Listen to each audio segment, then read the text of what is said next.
It's a new year, but the one thing that we know at RaceSpotTV is the IVRA GT Sprint Series always delivers. This time we head to the circuit Zandvoort and the Dutch Dunes because, well, it's a brand new track in the real world, but we're getting ready to go GT Sprint racing for the 4th round in our IVRA GT Sprint Series. Hello and welcome along to RaceSpotTV, where we're delighted you're choosing to spend one of your first weekends in 2021 with us here live on YouTube. It's going to be a very interesting race weekend here from Zandvoort because, well, there you can take a look at our schedule. It's our 4th race weekend, but our 7th race is just about to get underway. It's going to be our final time that we race on the European shores before we head stateside for rounds 5 and 6. It's been an interesting championship so far, and our 2-race format always delivers entertainment. 2 qualifying sessions just about to get underway, and we'll promote 10 of our teams from qualifying 1 up into qualifying 2 to battle it out for the pole position. 2 60-minute sprint races lie ahead, and as always, our second race is a reverse grid event. 40 minutes are going to be a little bit of a break in between those 2 races, but we'll re-rack the cars, turn them around, and get ready to go racing for 60 more minutes of racing. Live race control and safety cars will be in effect, but we're hoping not to need them at what is a very tight and twisty circuit. Let's walk you through the point structures before we get to our championship standings, because 200 points for a win all the way down, just 4 points for 40th place. Cars must be classified to earn championship points, and therefore, after the 3 weekends that we've had so far, it's RSR Esport by G Performance that sits atop the timing stands. The number 55 and the number 56 have been very dominant in our opening races, but then you look at the likes of Altitude Esports in the 111 that have really figured out the formula for our race 2s. They've taken victory in the last 2 race weekends. They lie in 8th place in our championship. Other interesting names there, but for the first time, let me welcome into the commentary both my broadcast partner, Sommel Aurora, because Sommel, it's your first broadcast of the brand new year, but the one thing we know, IVRA GT Sprint Series, put the cars around a track like Zandvoort, action is going to be delivered. 100% Arjuna. I simply cannot tell you how excited I am for this particular race here at Zandvoort today. It's been a long time in the making. It feels like ages since we had the last round at Daytona. And today it is going to be absolutely insane. So many storylines, so many things to pick out and watch. I think towards the very end we are going to be pretty satisfied with the immense amount of racing that we're going to have today. And qualifying is underway. As I remember, I have to press a button to talk to you guys, but let's talk about one of those storylines right off the back, Sommel, because new cars. There was a brand new build for iRacing just before we flipped over the page into a new year, and 2 brand new GT3 machines ushering in a new era of this class. We've got the Lamborghini Huracan GT3 Evo, as well as the BMW M4, which is a prototype version that we're going to eventually get upgraded into its final spec. It's great to see so many teams electing to take these new cars, and it's going to be interesting to see how they're balanced out on track. I agree, Arjuna. It's really fun to see all that happening, and it's really shaking up the championship, because the last time up we had the BMW Z4 doing quite a big wonders. I mean, in fact, RSR Esports by G Performance, the team that is leading the championship, they had the BMW Z4 in, and in a flash, that car has become a legacy one. So with the Lamborghini coming in, with the M4 coming in, teams have been allowed to choose any car of their liking. And tell you what, Arjuna, 11 different teams have gone for the Lamborghini, and only one of them have chosen the BMW M4. So a lot of chopping and changing going around, teams having to work extremely hard over the course of the holiday season to get to grips with their new cars, and that period has been quite interesting for them. Take a look then at the first shots of cars on track, because qualifying 1 is underway, and we'll get ready to send 10 cars into qualifying 2. Just a reminder as well, 5 of the cars from the warm-up session get advanced directly into qualifying 2. And well, what does that mean? RSR by G Performance, the number 56 and the number 55 sitting first and second. They'll be going straight into qualifying 2. We've also got the likes of Archer Brother Esports Pro Driver in the number 24 and the Quasar Leo car. So 5 cars going to go straight into our qualifying 2 sessions, but the times are starting to come in for qualifying 1. There you can see it's the Mags Performance Sim Racing team, the number 14, that has what is provisional pole position, but we're waiting for a number of other times to come in. And Sommel, this is a track with F1 heritage. It has gone through a number of changes over the years, mainly due to financial considerations, but the current version that we've got in the iRacing service, very close to what F1 is going to see the cars return to this year, hopefully, but there's a little bit more banking in this new version of the track. The track flows a little bit more, the speeds are going to be higher, and personally, I cannot wait to see F1 machinery back at the Dutch countryside. Likewise, Zandvoort is such a roller coaster of a circuit. So many different elevation changes. That's the main characteristic about Zandvoort, and with Formula 1 coming in, they've had to modify the circuit, have more bankings coming through to make sure that the series can run here, because Formula 1, of course, they have insane speeds. With iRacing, we currently have the slightly older version, but by older, we do not mean any worse, because this layout, it's more or less the same. We only just have less camber on the corners, but it still is quite significant. And the drivers really have to use the camber, generate the confidence from the track in order to get a good lap. And passing can be tricky, but on the whole here, even in GT3 cars and Formula 1 in the near future, it is just going to be such a treat for the drivers. And I've got some fun tidbits to share with our audience today. We'll get to some of those in this qualifying period. I'll save some of them for the 2 hours of racing that we've got ahead of us as well, Sommel. But Mag Performance then, as they round the Masters Corner, in towards the turn 9 and 10 complex, will jump on board for a flying lap in a few laps time maybe, as we try and walk you through what is an interesting track, Sommel, because this was built just post World War II, and the one thing that you'll note, no runoff area, no margin for error. That's going to be very crucial when we consider what we've seen in the opening 3 rounds of this championship so far. Yeah, the opening 3 rounds, all in tracks that were slightly wider. Donington, of course, a slight exception to that rule, but here there literally is no margin for error, right? You go wide, you leave the track, and all of a sudden you have grass, and the grass here at Zandvoort on the iRacing service, especially slippery, you see? You get one wheel out there and your car will slither around a lot, and considering the fact that a lot of the teams and drivers have chosen for the Lamborghini, which is more or less like the Audi, very, very unpredictable in certain height and medium speed corners, very tricky to drive, slightly more stable of course, but still quite the package. It's going to be even harder for them to control. So yeah, being very aware on the circuit and just sticking to the track limits is going to be essential at the end of the day.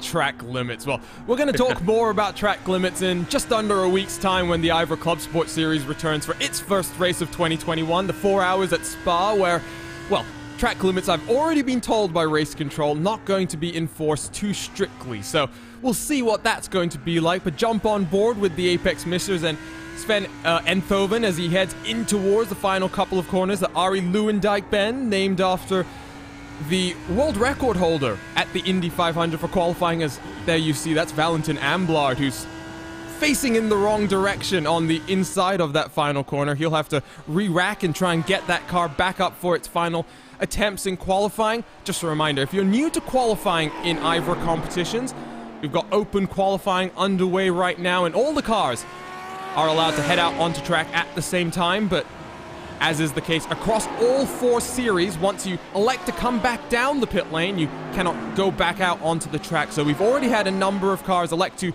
complete their runs here in qualifying 1. Michael Schlacks for the Mag Performance team still out there in the number 14. Sommel, there was something that we did want to talk about, and might be a good opportunity for us to just very briefly touch on right now, because you got a message from Stefan Schlacker from the number 32 and Solar Vision Racing. They've got some new additions to their livery this week. They've switched over to the BMW M4 from the Audi, and there's a little bit of a story behind one of those additions.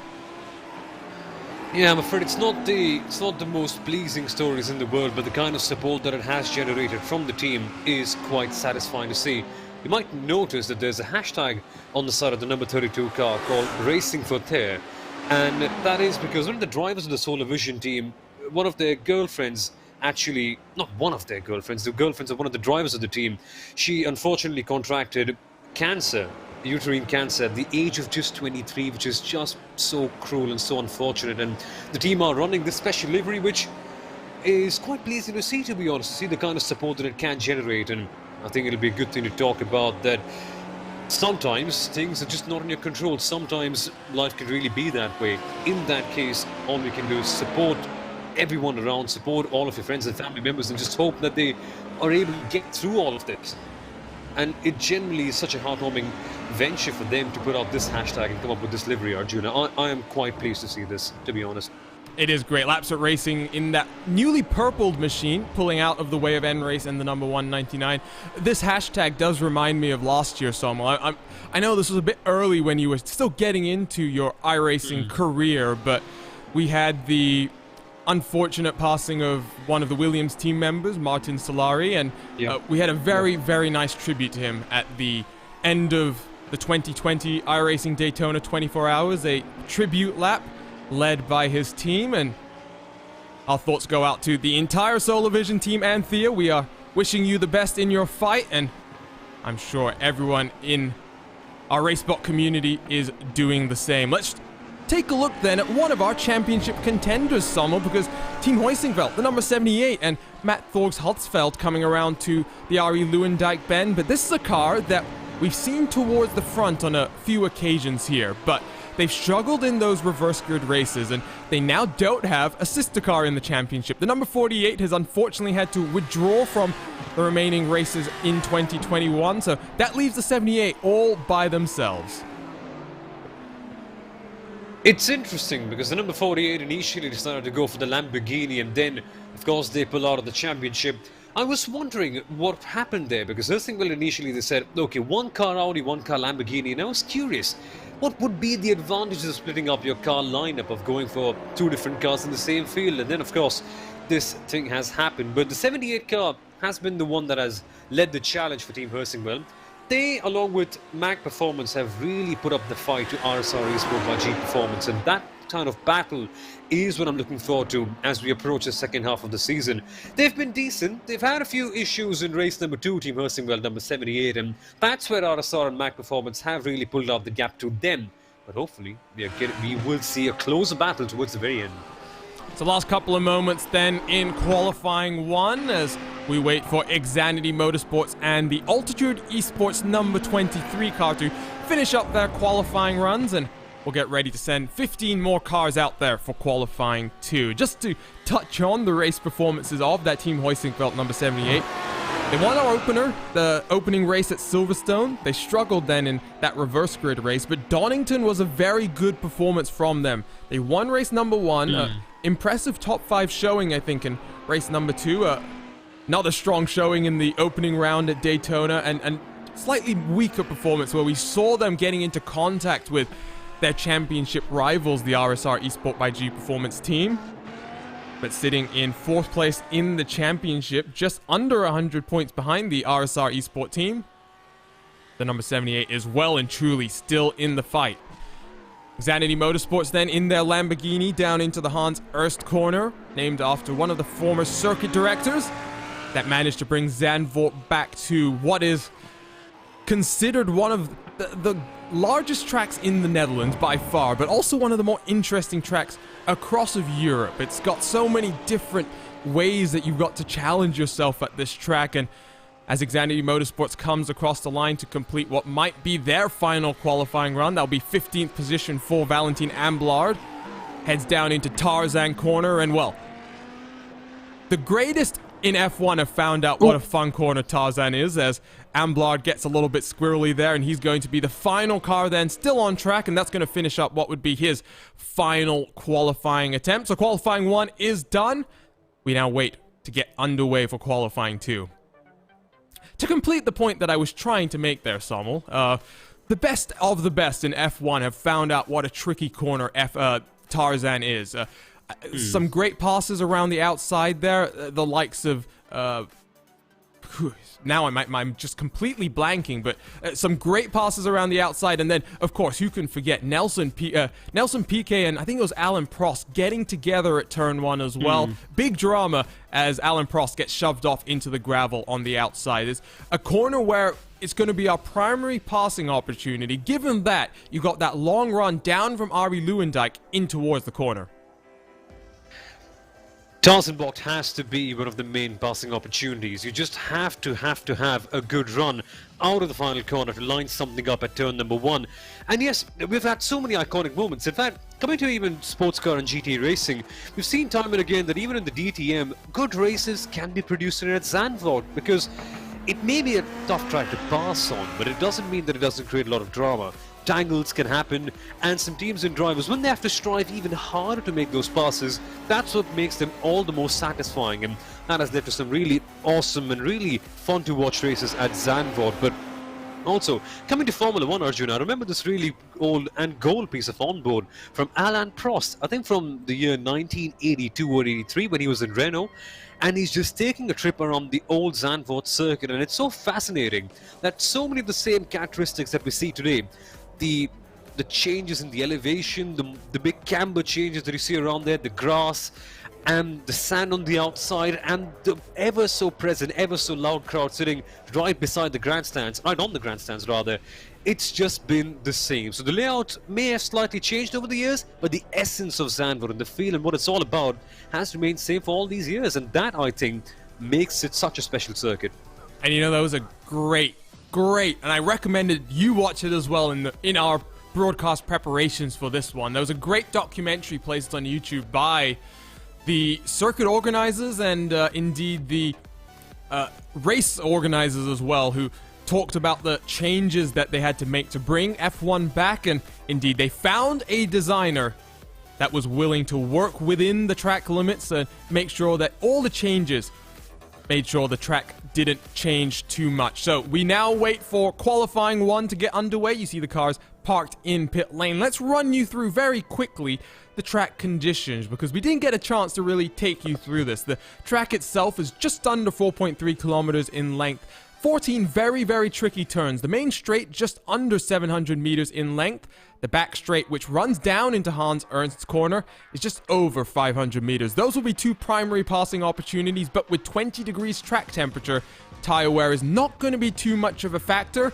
We'll see if that's going to change come race number 2, but given that we're racing in the virtual January summer, you'd have to assume that race number 2 is going to be fairly similar to race 1.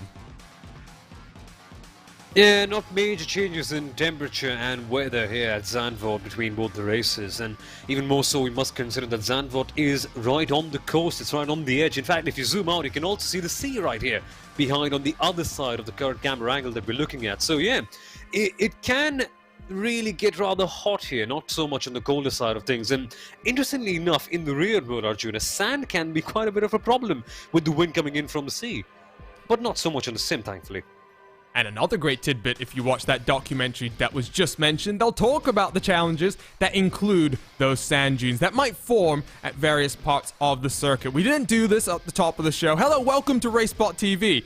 My name is Arjuna Kenkipati. I have my broadcast partner Somal Aurora along for the ride today. I also have TV cameras from Istvan Ballo and TrackCams22.com. Additional car cameras provided by RaceSpot's own Tyler Maxon. As always, live timing and scoring is available at timing71.org. You can follow along with the best in the real and virtual world using the world-class suite of data analysis tools at timing71.org. So just a minute to go then before we get the cars underway for qualifying 2. And, well, let's talk about some of those track stats that I said I was going to mention. Zandvoort itself is located in the province of North Holland, one of the major beach resorts in the Netherlands. It's bordered by coastal dunes of a national park on one side and the Amsterdam water supply dunes on the other. As mentioned, Niki Lauda won the final race in F1 history here in 1985. That was also his 25th and final win in what was a very illustrious career for the German. John Hugenholtz, one of the former circuit directors here, he designed Suzuka in 1962, and unfortunately, while he passed in 1995, his influence over the track remains today. Hans Ernst, another former circuit director, owned the track in a very tricky period in the post-1990s after coming out of what was financial distress for the track. Hans Ernst organized what many people will know as the Marlboro Masters of F3, an event that put the Dutch track back on the market and indeed started to welcome open wheel cars, and from then on, then came the GT machines. and this track has been a staple for ADAC GT Masters and Blancpain and SRO series since the early 2000s. Oh, sorry, someone pointed out, how did I just say that Niki Lauda was German? It's always good when we've got people in our YouTube chat to catch my mistakes. Thank you for pointing that out. I didn't mean to make that mistake. If you do want to replicate one of the F1 greats, not Niki Lauda, but you can pretend to be Jim Clark here, Sommel, because Jim Clark won 4 races at this track, the last of which was in 1967 in a car known as the Lotus 49. That was the first year that car was competing in Formula 1, but it was also the year that F1 was changed forever, because that car, as we know, went on to revolutionize the sport, and you can pretend to be Jim Clark here on the iRacing service. Oh, yes, you can, but I'm not sure if it's the most mood-boosting thing in the world, because that Lotus is such a hard car to drive. You've just got to feather your throttle all the way through. You've just got to be so aware, and when you're driving casually, that can probably be one of the most frustrating things in the world, but you can still try, you can give it a shot, and around the best circuits in the world as well, actually. We've got some really excellent old school tracks like Watkins Glen, like Zandvoort, that have had minor layout changes but have had the essence of the circuit remain more or less the same. So it's really fun to do that sort of exercise when you're free and having a good time around here.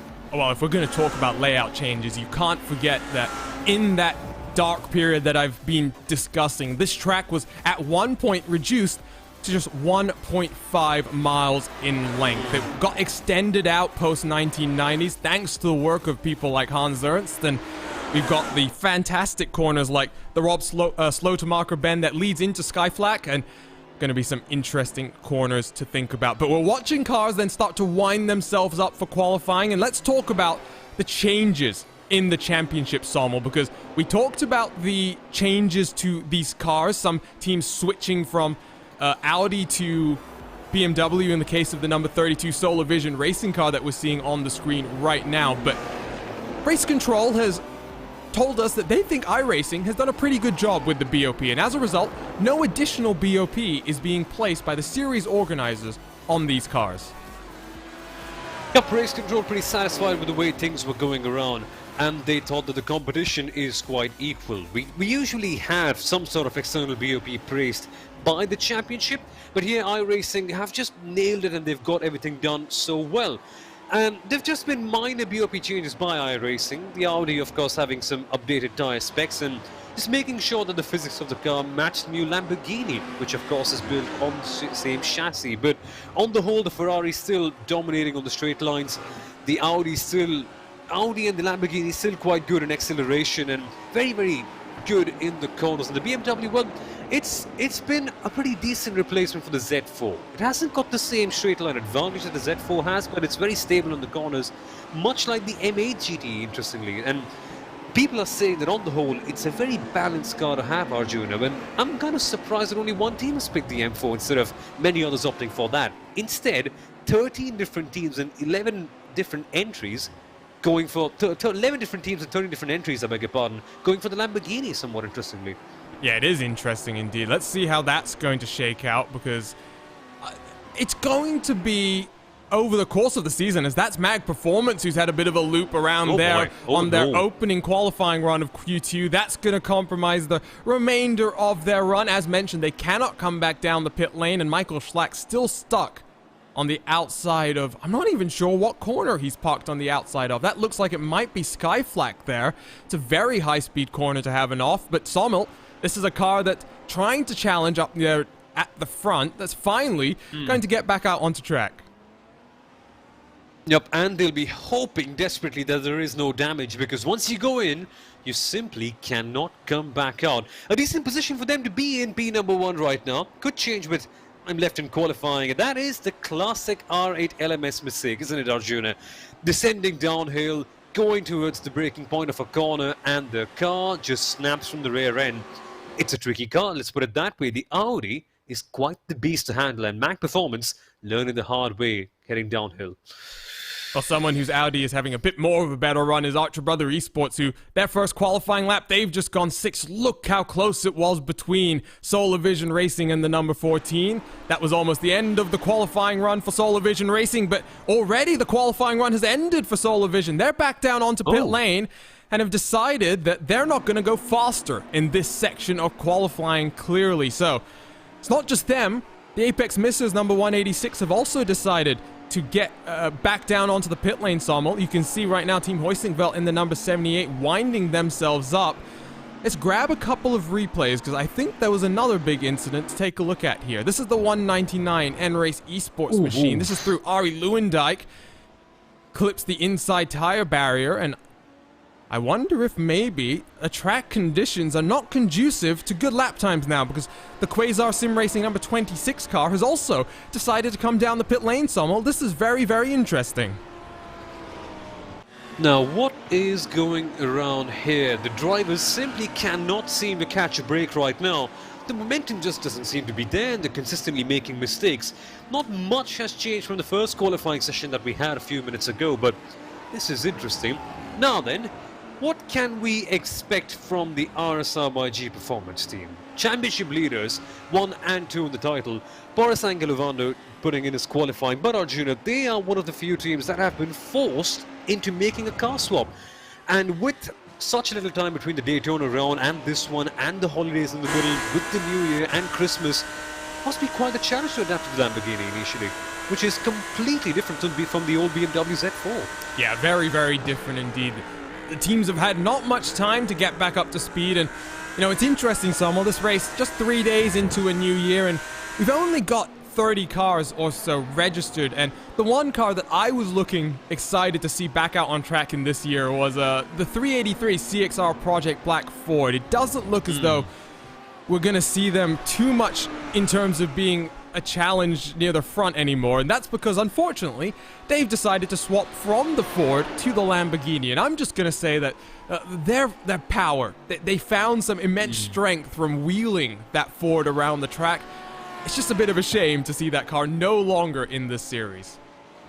Yeah, I was rooting so desperately for the Ford. It's just a cute little car that's surviving within the beast of the modern world. I mean, come to think of it, Arjuna, the Ford used to race in the mid-2000s. Then we've got the BMW and the McLarens from the early 2010s. Then, of course, the new gen with the Ferrari, the Mercedes, and all of a sudden the 2020 spec Lamborghini and BMW M4. That would have been quite the diverse championship, but of course that hasn't quite worked out, and the Ford, the CXR Project Black team, have had to go to the Lamborghini, and yet again, it's a completely different style. The Lamborghini, very good in mid to high speed corners if you can handle it, if you can tame it, and good in acceleration. The Ford, meanwhile, bit of a power beast. I wonder how this adaptation period will be. So across the line then for Ovando, his teammate languishing in 23rd after his first time lap. What's it going to be for Ovando? 6th fastest. So 0.4 of a second down, but that was his first lap. Those tires are still coming up to their peak window, Sommel. We looked at those cold temperatures. I think that's going to mean drivers get 1 or 2 laps here to just warm those tires up. It's maybe going to be lap 3. That's that crucial lap that everyone wants to make sure they hit the perfect lap on lap 3. Yep, absolutely, which is interesting because with the recent iRacing upgrade coming in, apparently tires were supposed to be warming up better from the colder temperatures and were being more consistent and predictable. That's what the notes said, but yeah, for now it still seems to be lap number 3, the golden lap that everyone has when they start to get into the zone. Shipsky Racing down onto the pit lane then. A number of cars electing to abandon qualifying runs. Archer Brothers Esports have slowed up to let on by RSR Esport by G Performance, so that's going to help them out as we have 5 minutes left then in our qualifying session. Here is Mayor SimSpeed Performance and Florian Volk in the number 73. Around turn number 9 he goes. In 13th position right now, 1 second down from Michael Schlacks, who's still sitting in provisional pole position but has not been able to better his time from qualifying 1 in this 15-minute window so far. He's back down onto the pit lane as well in the number 14, so just a few cars still out there on the track that we need to keep our eyes out on. RSR Esport by G Performance, number 56. Oscar Koper up into 12th place. Can Koper go a couple spots better? What about his teammate? Boris Avando up into 6th. Let's check in with Avando, who's just coming around the Tarzan corner. And ooh, look at that lap time, Sommel. So last lap, he's elected to back off very slightly, clearly setting up lap number 3 here. They need a good run. Boris Angelovando needs a good run because that number 55 RSR car leading the championship, and it's not just their teammates in the 56 car that are close behind, but Mac Performance Sim Racing. And Mac has been so close, they've been so consistent. And for us, RSR to keep that lead with the number 55 car, they need a good qualifying at Zandvoort because, as we have seen time and again here, regardless of whatever car you put at Zandvoort, passing is a bit of a rare opportunity. Here, track position matters ever so much, and for RSR, if they have to contain and hold on to the championship lead, this qualifying is critical. Couple of corners to go, then out of turn 9 for Avando. Speeds jumping towards 200 kilometers an hour as he slams on the brake in towards Hans Ertz. Through the right into the left-hand hairpin. You want to get the run off the corner here because you'll set up on the left-hand side for Ari Lewandijk, and the run down across the start-finish stripe. He uses a healthy dose of curb on the inside, uses all of the track width on the outside, and then sweeps around the final corner using all of the curb on the left-hand side of Ando across the start-finish stripe. What's the lap time going to be? A 1:34.643. He does improve on his lap time, but doesn't go up on the timing sheets. He's still in 6th position, and just 3 cars, Sommel, left on track. Yep, it's going to be a fun end towards qualifying. Mac Performance still with the lead, and here's the second RSR car, Oscar T. Koper, putting in his qualifying lap. Can he do something better than his teammates in the number 55 machine? That is going to be the main talking point for the next 3 minutes. So Koper then into Hans Ertz, the right-hand 90-degree kink that leads into the left-hand hairpin. Oh, look at how much of the curb he's cutting on both portions of that corner. The number 56 mounts the curbs as he works on what will be one of his final hot laps here as the tires start to burn off. Koper through the final corner. The only other car on track now is his teammate. Everyone else has elected to complete their qualifying runs. So Koper across the line, 1:34.667. That's going to promote him up into 7th, right behind his teammate. But the championship leaders, they're sitting 1 and 2 in the championship, 6th and 7th on the grid right now. Still 2 minutes left on the clock, but we did mention that the tires are starting to burn off. What's it going to be for Avando as he rounds Lewandijk for potentially the final time in qualifying?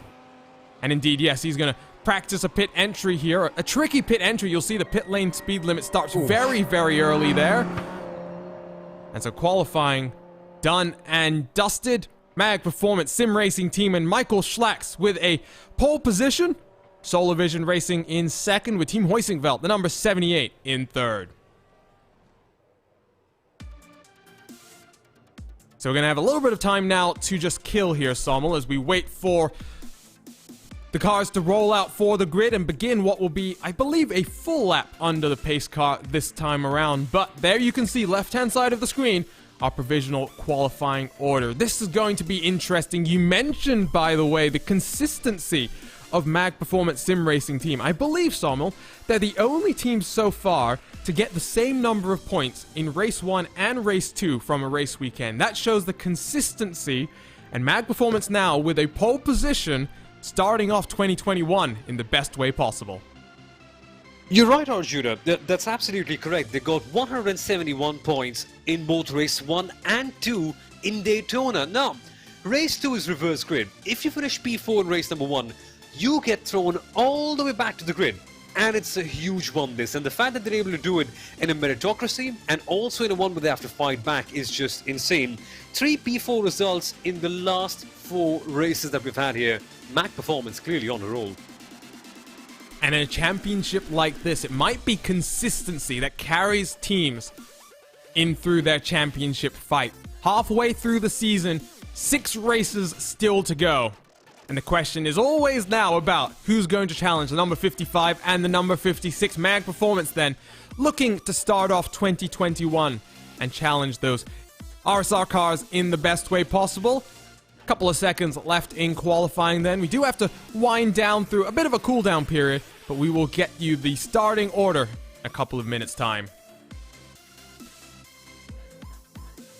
Let's take the opportunity then to actually run you through the schedule one more time, Sommel, because we've got 2 minutes where cars won't be on track, but we can recap what has been 3 very interesting race weekends so far. We started off in England with 2 rounds in Silverstone and Donington, but then we headed to Daytona, and Daytona delivered just what we thought it was.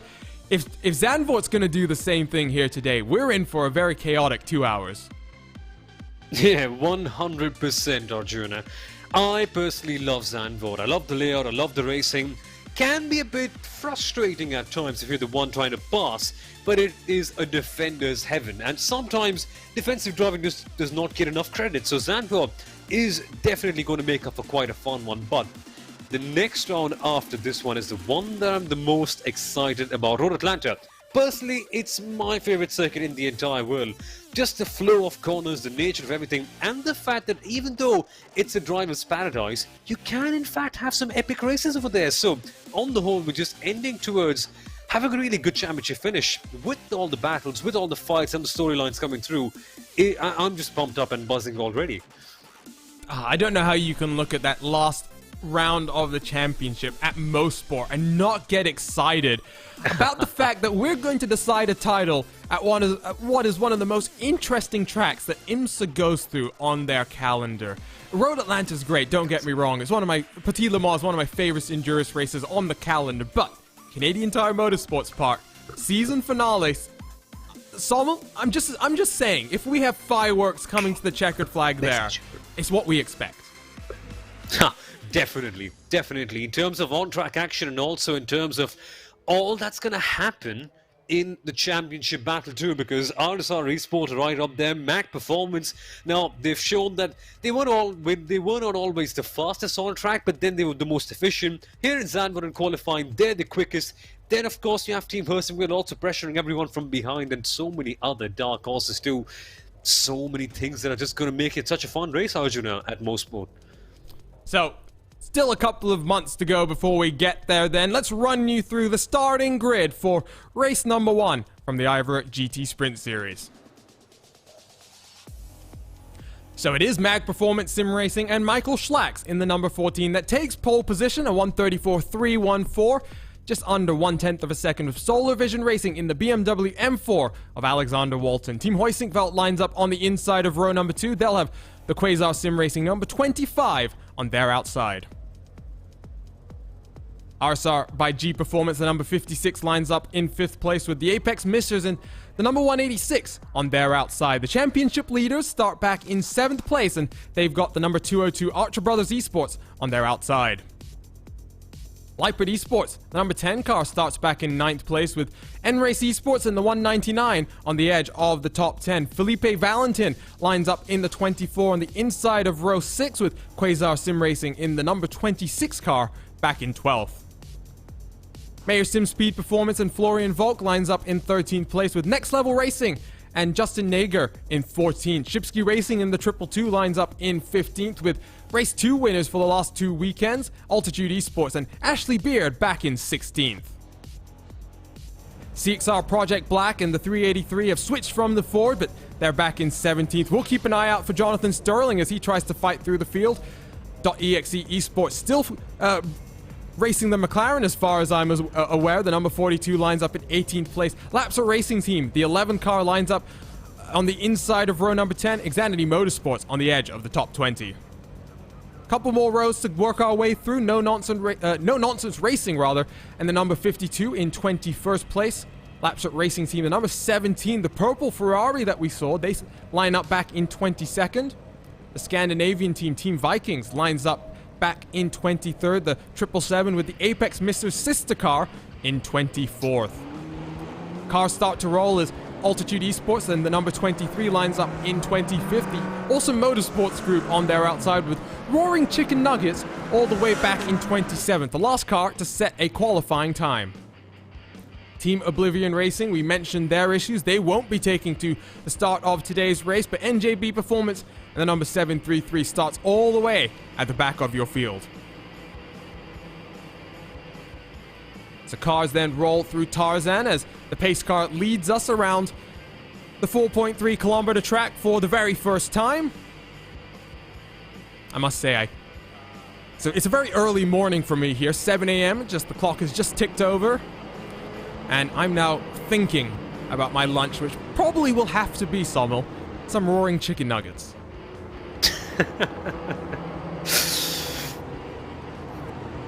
Freshly fried. Ah, freshly fried indeed. We'll see if I can convince McDonald's to make sure they do a special batch just for me. We do not advocate for any particular fast food brand. Other fast food brands, of course, are available if that is what your heart desires.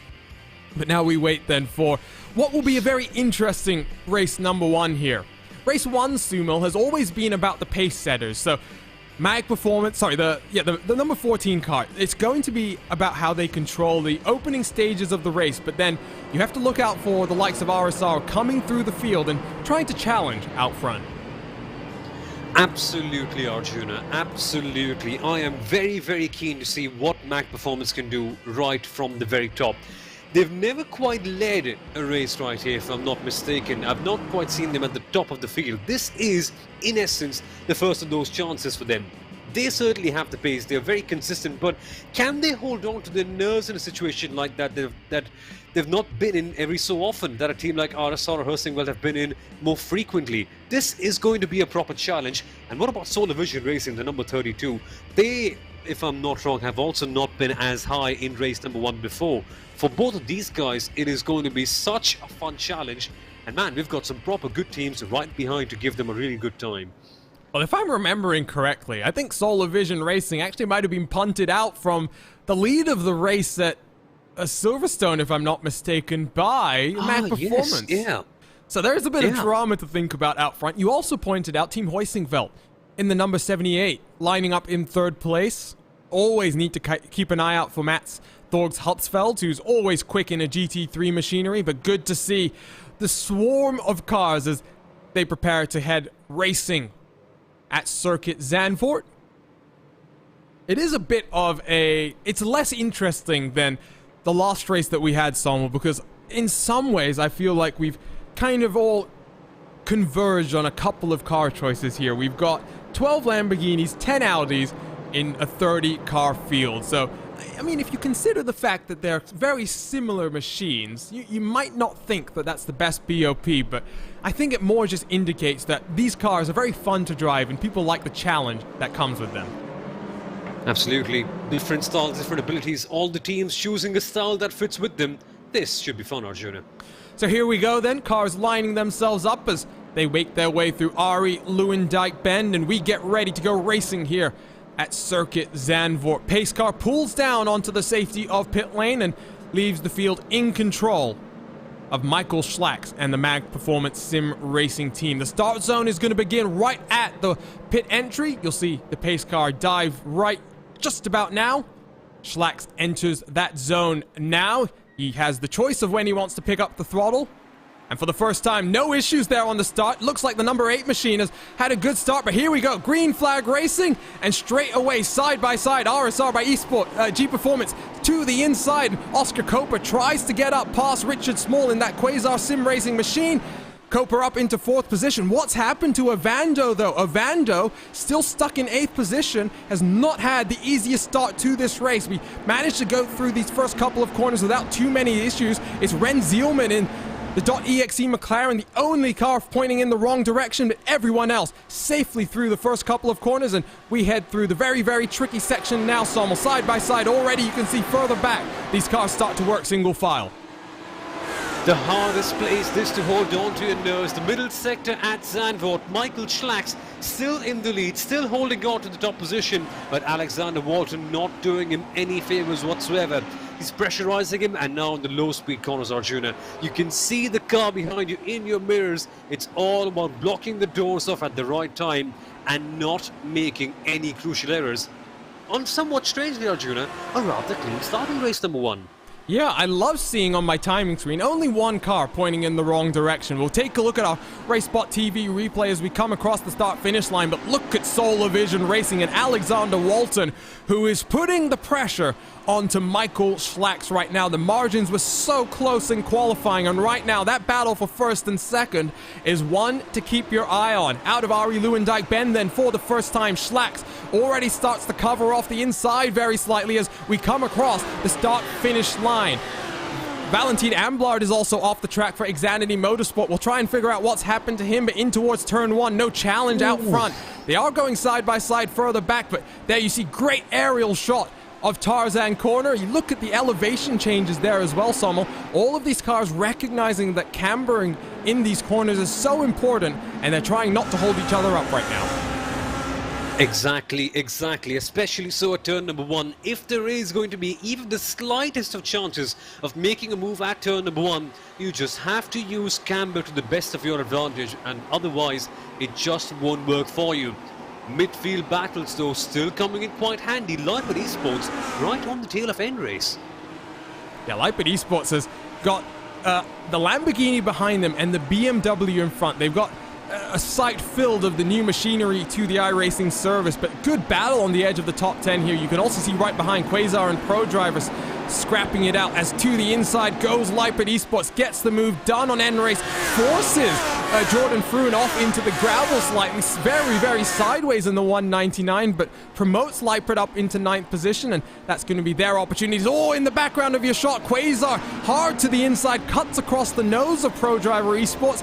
There is some hard defending going on right now, and Sommel mentioned it at the top of the show. Sommel, you can defend so hard here because it's so hard to pass that you can frustrate the driver behind no limits here. 100% Arjuna, but the other thing with Zandvoort is that there is so many different lines heading into one single corner that chopping the nose off can be a problem round the outside for the lead.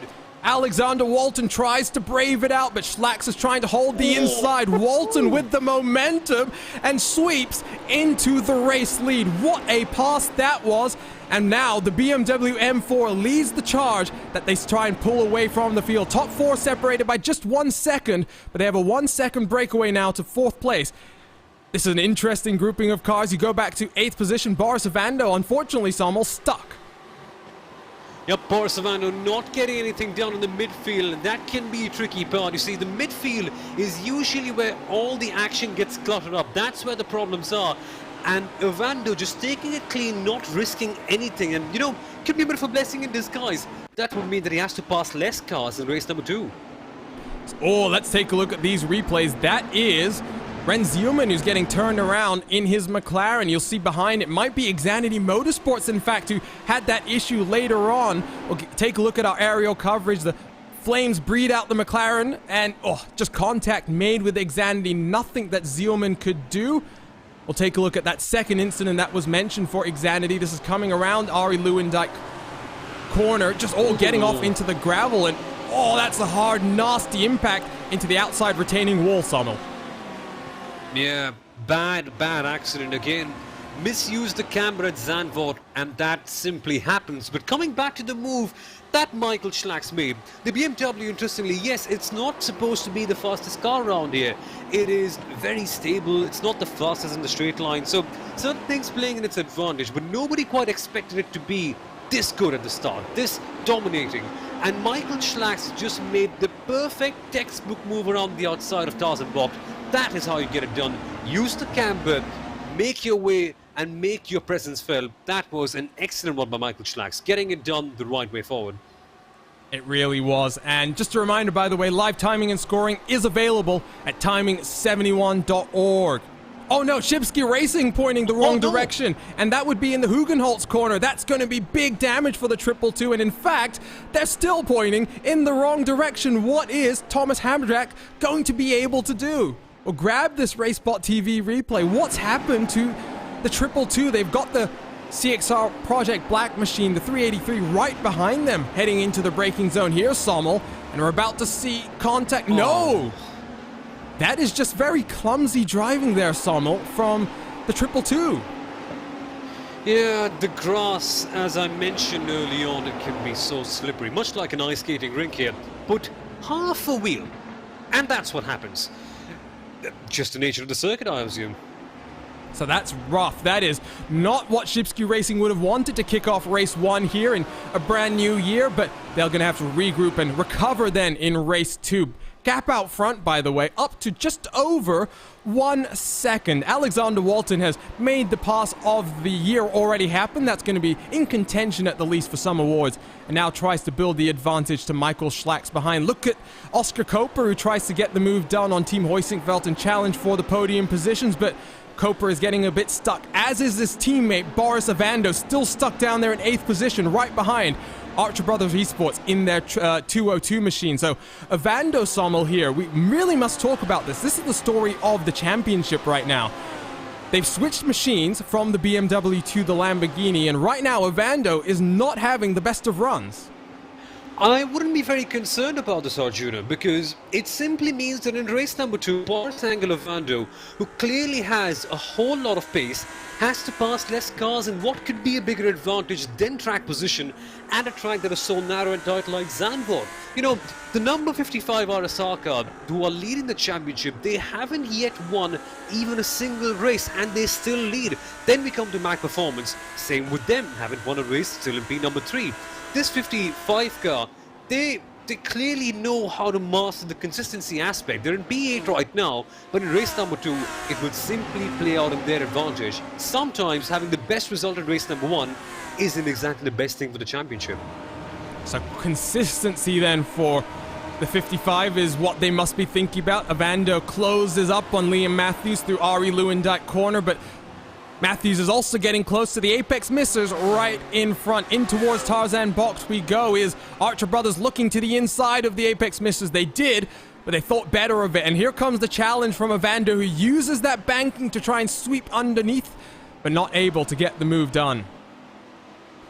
Report coming in, by the way, from Shipsky Racing. Hardware failure on the 222. That explains what we saw. And then the recovery struggle that we saw from the 222. But the gap out front now, Sommel, 1.5 seconds. So Alexander Walton, he's made that pass happen, and now he sees those cars getting stuck behind Michael Schlacks. The cork in the bottle is Schlacks right now, and that's exactly what Walton needs. Absolutely. Just cruising through. Walton, oh, that's not cruising through. That's a .txt car facing the wrong way.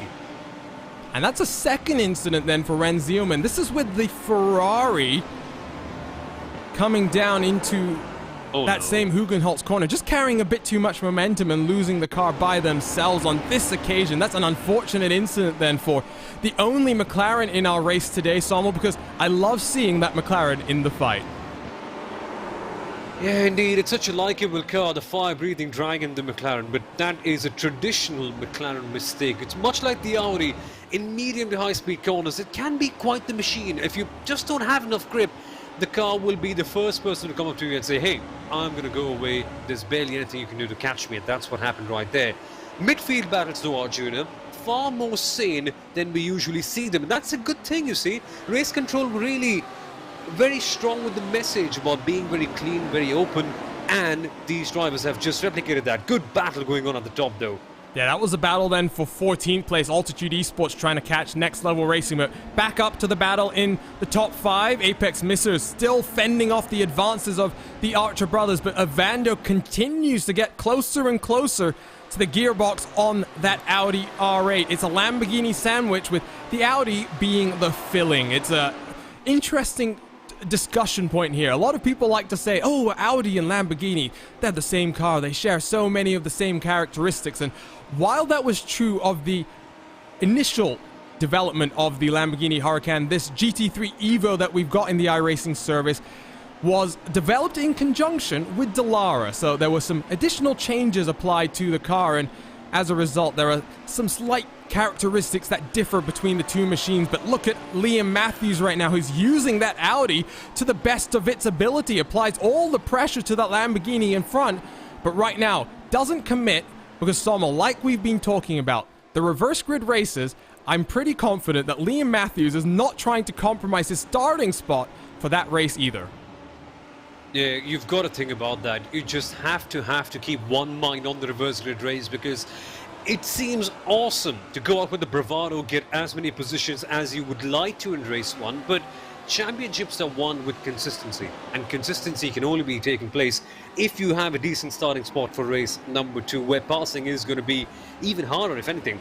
So for Liam Matthews, it's a case of deciding what to do, knowing your objectives and playing on to that. But coming to the point that you mentioned about the Lamborghini and the Audi, Arjuna, the Lamborghini marginally better in acceleration than the Audi, and only just slightly more stable in the mid to high speed corners, where the Audi can be quite the beast. So clearly lots of teams saying, okay, it's similar to the Audi, has a lot of the benefits, but also has a few added things that make it even more easy to drive.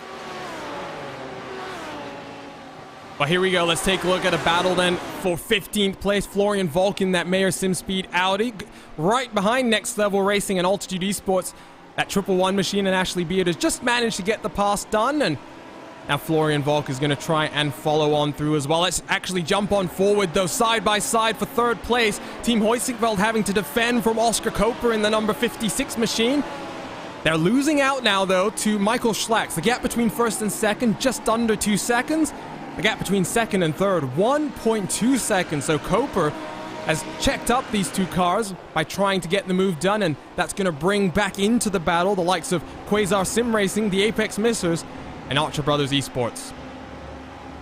Things are settling down very slightly. You have these battle packs forming, where cars are trying to get this run off Ari Lewandijk in towards Tarzan to try and get the move done, but a good opportunity to talk a little bit maybe about the history of this track a little bit more, as Archer Brother Esports once again pokes their nose to the inside and has to tuck on back in. But as mentioned, Sommel, this track was actually built post-World War II using a lot of the roads that already existed around the natural landscape. And in fact, this is a part of Netherlands that was hit quite badly by World War II. A rather entrepreneuring mayor actually got the Germans to build their own roads, ostensibly to parade and celebrate the Germans' victory, but the mayor had a rather cunning plan, which was post the war. He wanted to get a track built, and indeed, the roads that were built by the Germans ended up being the backbone for the initial track built in 1948. Yep, it's quite the story, isn't it, to see how Zandvoort has come about, and it's been at the same place more or less. Initially there was plans of having a street race here by the sea, and having a really fun one, and eventually it turned out to be a permanent circuit that has lived on in so many different shapes and sizes over the years. And it's also coming up with another major change with Formula 1, with all the camber changes coming in, all the big I forgot the word, my mind has gone completely blank for a second. Oh boy, this is a bit embarrassing, isn't it? Well, I thought you were just trying to make a pun talking about the banking there. The banking, exactly. I'm too focused on GT3s that I totally forgot about oval racing for a second. Yeah, that banking is going to be quite steep, and we'll talk a little bit about that later as well, because that banking is steeper than most ovals that people will find themselves on, at least compared to something like an Indianapolis. So 18 or 19 degrees of banking, what is expected at that final corner with the updated track configuration, and that's going to be interesting to see how it changes the racing as they try and open up passing opportunities down in towards turn 1. Let's jump forward very briefly, Sommel, because look at that gap. Look at this gap. Last time around, Michael Schlacks was able to bring in that gap by just, a couple of hundredths of a second, but Alexander Walton, 0.4 of a second the previous lap, almost half a second just on one lap. Alexander Walton, his teammate trying to call himself the underdog in our YouTube chat. I'm not sure you can call yourself an underdog, Sommel, when you qualified on the outside of the starting row. Exactly. They've just been on the top of their game from the very beginning, qualifying in P number 2 for Team Solar Vision, and then pulling out that sort of a move, right? Who does that? Who goes around the outside off Tarzan box so easily in a GT3 car and pulls off such a fascinating move? Quite the hard one, that. Tell you what, I liked it so much. We're going to look at this one again around the outside. Look at them side by side. Schlax just loses the car slightly on the exit of the corner. That checks his momentum up, and Alexander Walton takes full advantage to get into the lead of this race. Let's take a look at our aerial coverage brought to us by our graphical partners at ATVO, because look at the banking on the corner, Sommel, and watch as that BMW just punches the throttle and puts itself into the race lead. It's a case of just looking for the right time, Arjuna. At Tarzan Bock corner, it is so long, it feels so painful at times. But there's this one particular moment where you feel, okay, right, this is the moment where I have to get going. And then you have to smash on the throttle. Your entry plays a critical part on that. So just lining up your racing line is so crucial to making up that good move. And man, Solar Vision were able to do that with such ease there at turn number 1. Fights back in the pack as well. The Apex Misters 186 has just been passed by the NJB performance car that's fighting its way through the field after not setting a qualifying lap. Tobias Wessels has given up that position to Jens Baukic, who's on that recovery drive, and Baukic now has that Laps at Racing purple number 17 machine in front of him. Archer Brothers Esports continues to apply the pressure here to the Apex Missers, but the Apex Missers not missing too many Apexes right now, Sommel. They're doing a good job of, for the first time this season, I think, being consistent. We've seen some strong performances from them in the BMW Z4, but it was always just getting caught out by mistakes. And here we are, 20 minutes into race number 1, just 5 minutes away from the pit window opening, and they're still in a very strong 6th position. Agreed. Apex Missiles have shown quite a bit of promise in this particular championship. A low point that comes to mind was the second race in Silverstone, where they did show some pace and didn't quite work out for them eventually in the long run. But you're right, even after that, after missing the first round of the Donington race, coming back in and being in P number 6 shows the kind of determination that they've got, and the pace has always been there. We saw the potential in Daytona too. Now finally it is being backed up with those big results, and that is so heartwarming. Maybe you have to blame the car choice there. Maybe it was just the BMW. Now that they're in the Lamborghini, it suits them that little bit more, and they're able to extract that little bit extra performance out of that car. You can see they've built up a bit of a buffer over the last half a lap to Archer Brothers. It's now 0.8 of a second, the gap between 6th and 7th, and that's dropped Liam Matthews right back into the clutches of Boris Avando. But Avando does have Lucas Caper right behind him, who's sniffing there. Lipid Esports, we saw that fantastic pass out of turn number 10 to get past the N-Race Esports number 199. Can they do the same to your championship leader?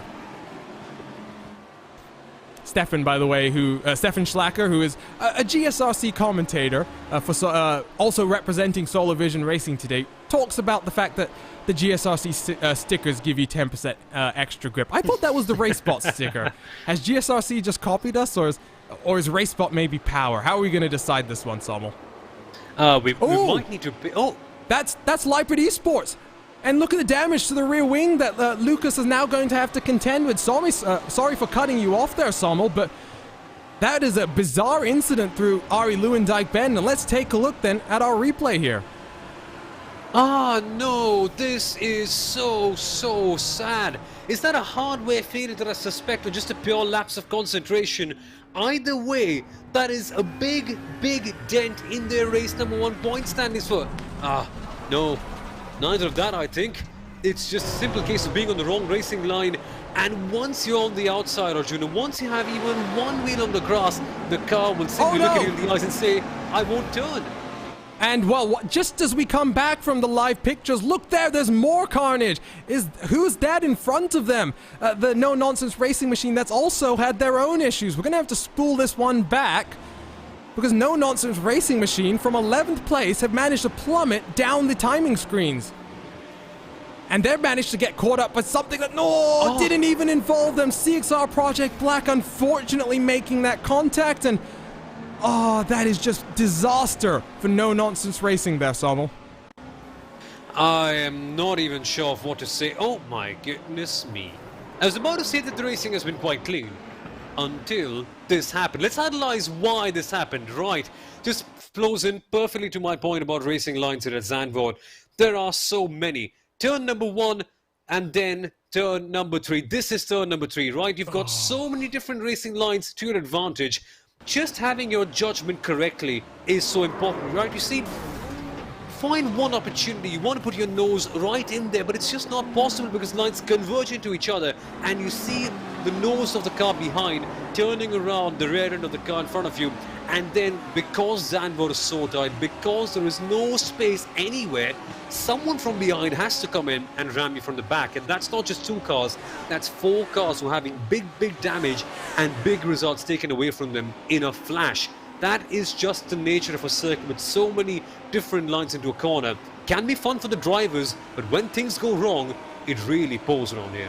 It's just a shame to see the likes of CXR Project Black, Yeah. one of our favorite teams up here in the commentary booth, getting mixed up. But back to live pictures, because look at this. Archer Brothers right onto the back of the Apex Misses, and right in front of them, Quasar Sim Racing are hounding Oscar Koper for that 4th position. Koper is dropped off the back of the Team Hoising Belt number 78 machine, and Richard Small gets to work.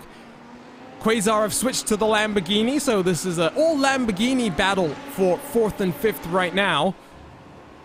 I do believe that the Quasar car was a Ferrari coming into this round, so the Canadian team has switched to the Italian mark, and they hunt down Oscar Koper in front of them.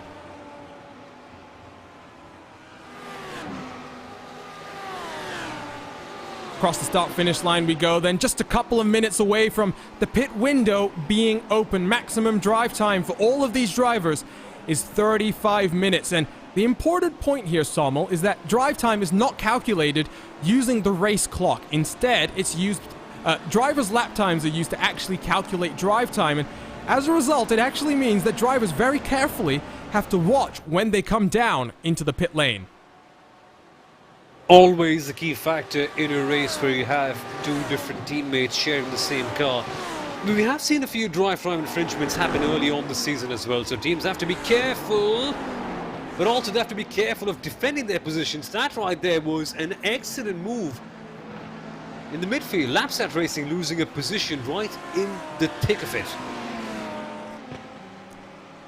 And just noticing as well, Jens Balkij has managed to once again do someone around the outside of Tarzan. So Exactly. NJB Performance didn't put in a qualifying time, but they're showing us just how strong their racecraft is. Let's wind it back and take a look at this pass down in towards Tarzan Corner, because I always love seeing these committed passes around the outside. Lapsat Racing squeezed onto that inside curb, and Balkij just powers down and gets the move done. It's so great to see this fight back through the field, but let's jump back further up the field once again to this battle between Archer Brothers and the Apex Misses, and jump on board with RSR by G Performance, who's got a good view of this battle, Sommel.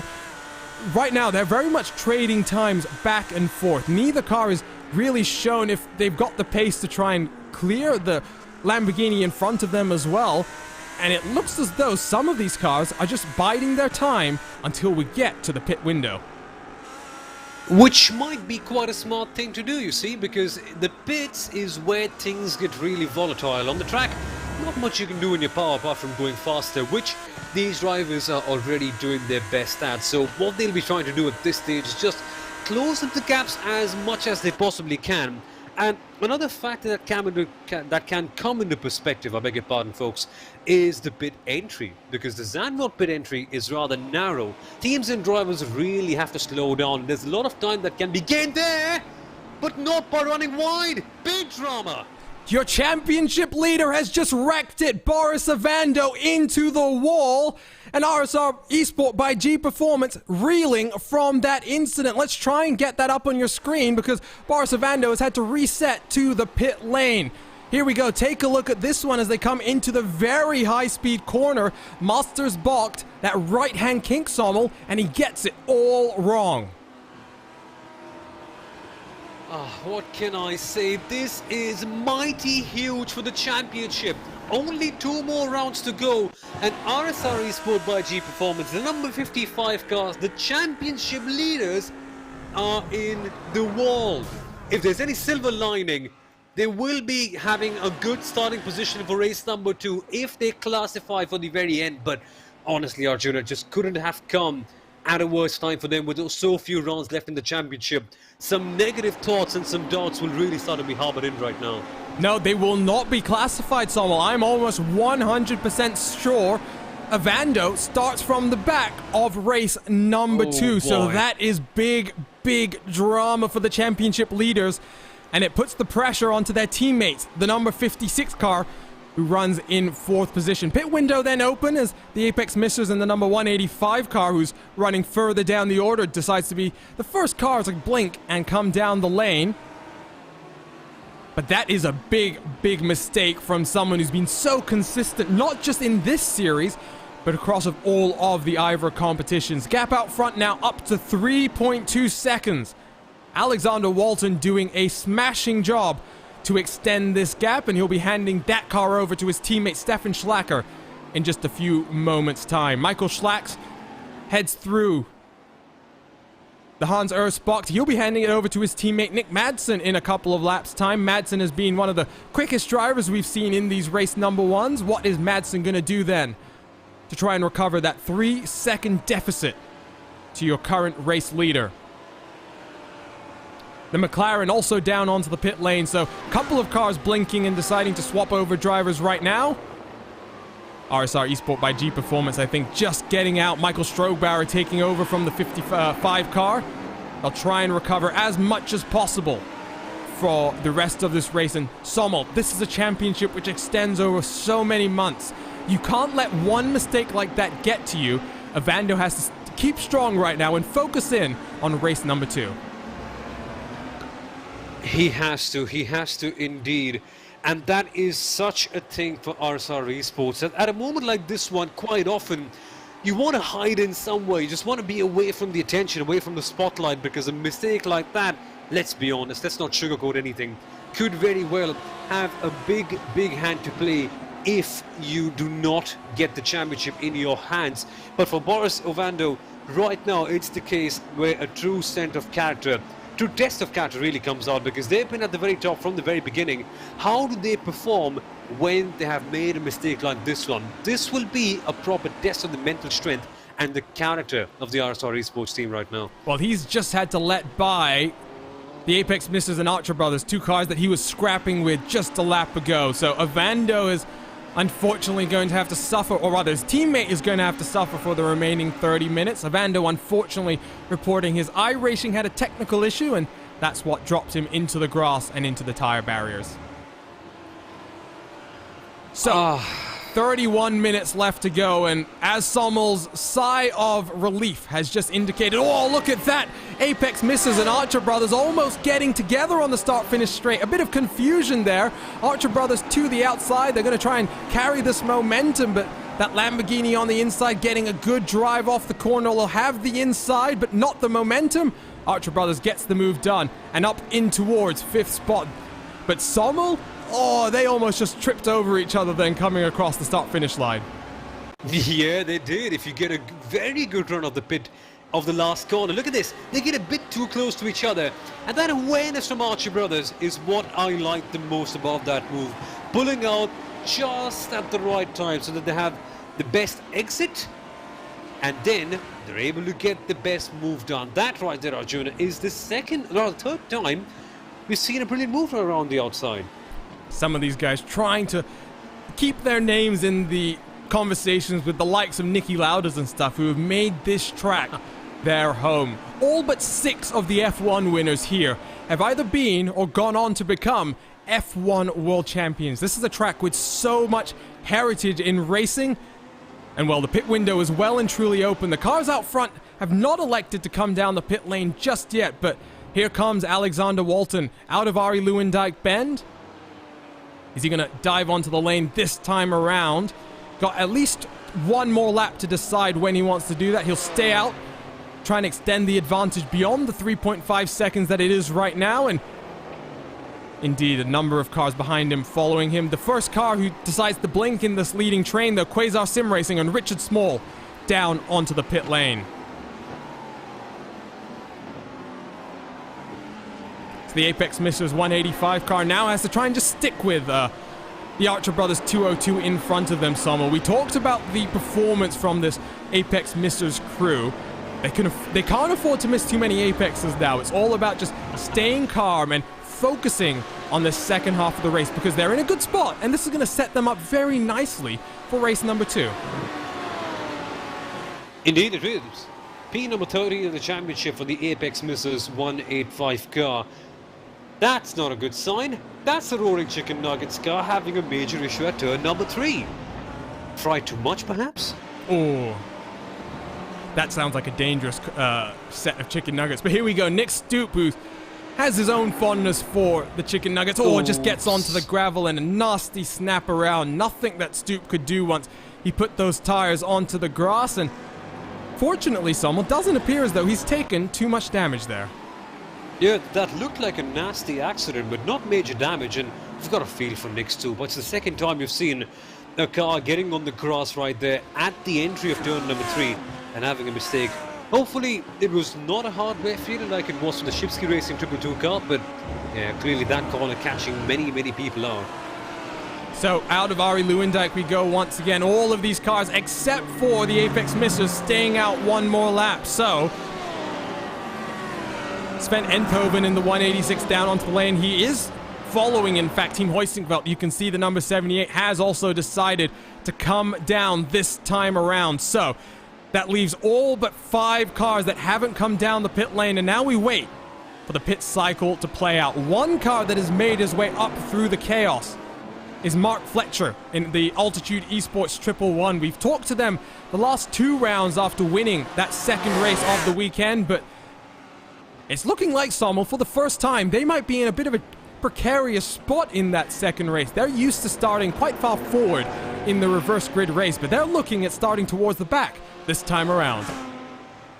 And that is going to be one of my major lookout points for race number 2, because there is a chance, albeit minor considering where they are right now, that they could go for 3 consecutive race number 2 race wins. The first of its kind, you see. And that starting position, Arjuna, for race number 2, which is provisionally apparent for them, is not going to help out. They really have benefited from defending well in this current position. Well, it's just not going to help them. They, of course, can't sabotage this position because they are, of course, looking to get as many points as they possibly can. But it seemed like they had the formula, the holy grail for race number 2, written down and in their backyard. Currently, seems somewhat unlikely, but still a decent position on the whole.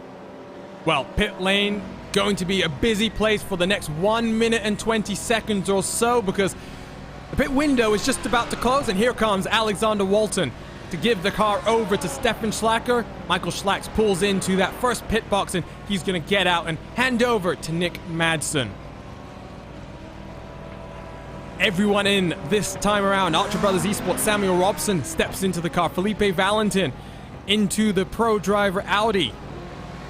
Actually, getting out of the Pro Driver Audi was Valentin. Jose Alonso steps behind the wheel there. We wait for the number 78. Where is Max Riedmuller? Coming around Arie Luyendyk bend. That's the answer. The German get those tires up to temperature. Walton off the jacks, out of pit lane. It's going to be a bit far back for the number 78. There is Schlacks, though. And Hoistingveld up into second position. Mag Performance, Sim Racing, and Nick Madsen down to third now. And they've got RSR by G Performance behind them. 1.6 seconds, the gap between third and fourth. And, well, our pit cycle, Sommel, has definitely mixed things up. Yeah, Hoistingveld getting the track position in their advantage, and Mag Performance, from being the leaders at one point in the race, now find themselves in P number 3. What can Nick Madsen do from this situation? Far from ideal for him, but you've got to make the best of your resources available. 25 odd minutes left to go. Where does this go right now?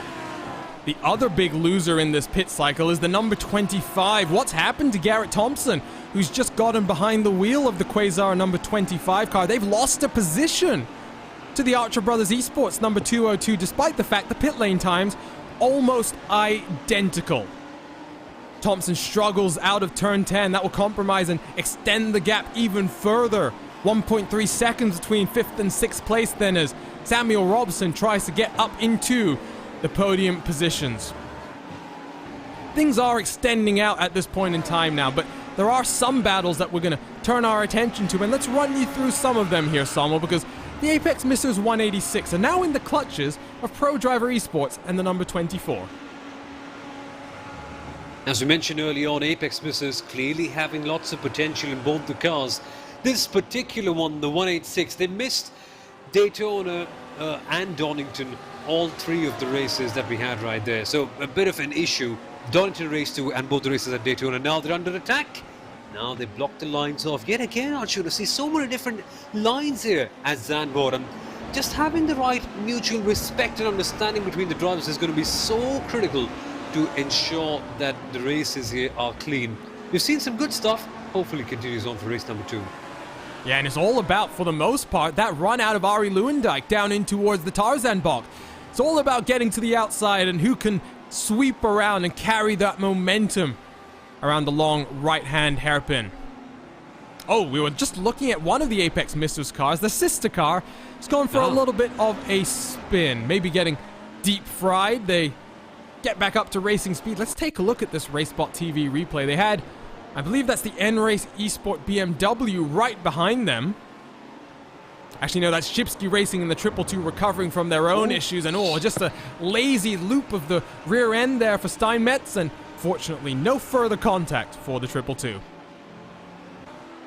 Check back in with this battle between 7th and 8th position. But it really has been, Sommel, that run out of Arie Luijendijk bend down into the Tarzan corner that has presented the primary passing opportunity for our cars. And, you know, when you think about Formula One coming back to this historic venue, you have to think about the changes that they've made, the addition of the banking, and how that would improve GT racing here as well. But here comes that challenge from Pro Driver. Apex Missers all the way to the pit wall, forces Alonso to look to the outside. We've seen a number of cars carry that momentum.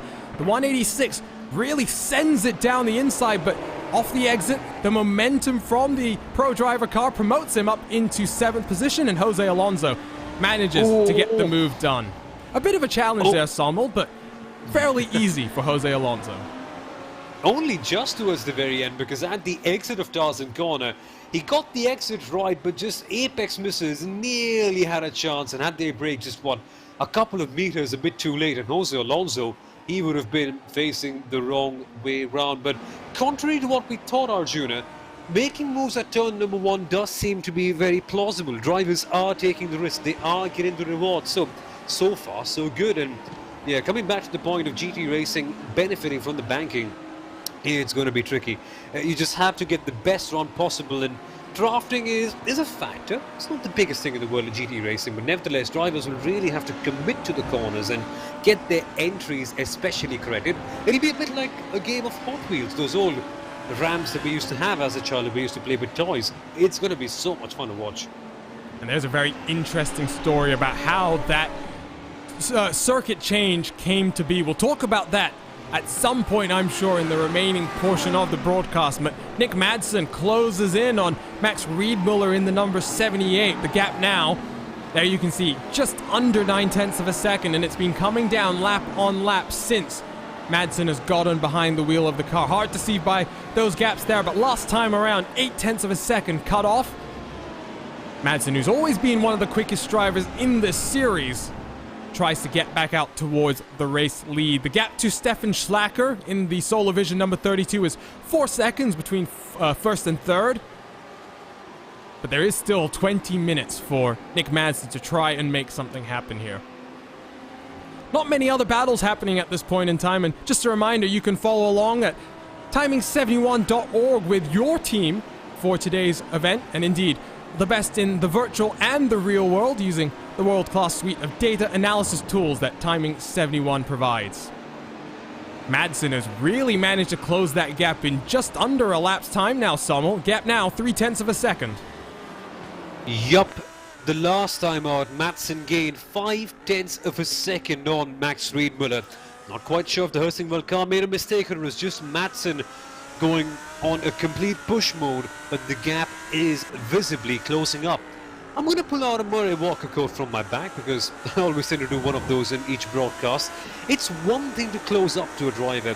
It's a completely different ball game to go out there and make a move. But if anything, Arjuna, making out a move hasn't quite been a major issue today. We've seen it can happen, and we can clearly see Madsen having the confidence behind him.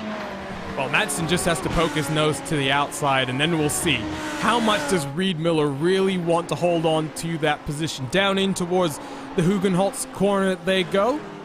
Named after one of the former circuit directors who designed Suzuka back in, what was it, 1962. So he's had a hand in two of the most famous racing venues on the F1 calendar. In towards Skyflak then. We saw Madsen making, we saw Madsen's teammate Schlacks making a slight mistake in qualifying through that corner. Clearly now that those tires up to temperature and pressure, not so much of an issue for the number 14 car, and continues to apply the pressure to Team Heusingfeld. Team Vikings and Next Level Racing doing a bit of battling. We saw Next Level Racing getting turned a couple of laps ago in that big little checkup that cars had, but they've been able to keep it going. What's happened to the Apex Missers 185? Another issue here for Yuri Steinmetz, who looks to the outside of the no-nonsense racing machine, and goes a three-wheeling there for a second. Team Heusingfeld gets very slightly contacted there. We'll jump back to live pictures because Mag Performance, as we come out of Ari Lewandijk Bend, is even closer, Sommel, to getting the move done. Here they come then. A brilliant run through the Ari Lewandijk corner. Heusingfeld may be facing traffic at the exit of Tarsen. Nick Madsen decides to refrain. It's too risky for him right now, but could we see something at turn number 3? Heusingfeld losing time. So does Madsen. This is huge drama. That lap traffic just almost switched around our second and third steps on the podium. That was huge drama. Somehow, we managed to get through that safely, and Reed Miller still has to fend off Madsen from behind. It's a very interesting phase of the races. We approach 15 minutes to go in this race. There's some good battles that are developing on the track. We're going to keep our attention up here because these guys are slowly closing on Schlacker out front. The gap between first and third is now 3.6 seconds. So Madsen has closed, even stuck behind Reed Miller. And as soon as he gets the move done, Sommel, he's going to be set free, and that gap's going to start coming down. That is assuming if he gets the move done. Madsen has been on his toes, but don't forget, Reed Miller, quite an astute driver himself. He's not quite been able to keep up the lap times with Madsen right behind, but Reed Miller could very well use the nature of Zandvoort to defend and make that Audi field 20, 30, 40 feet wide here at this track. Interestingly enough, to Arjuna, the mind games have begun right here. Madsen consistently putting his car's nose in and then refraining from making the move. This could be one more shot. He could not probably make the move, but just put his nose in there and remind Max, I'm here, mate. You're not going to get away with this so easily.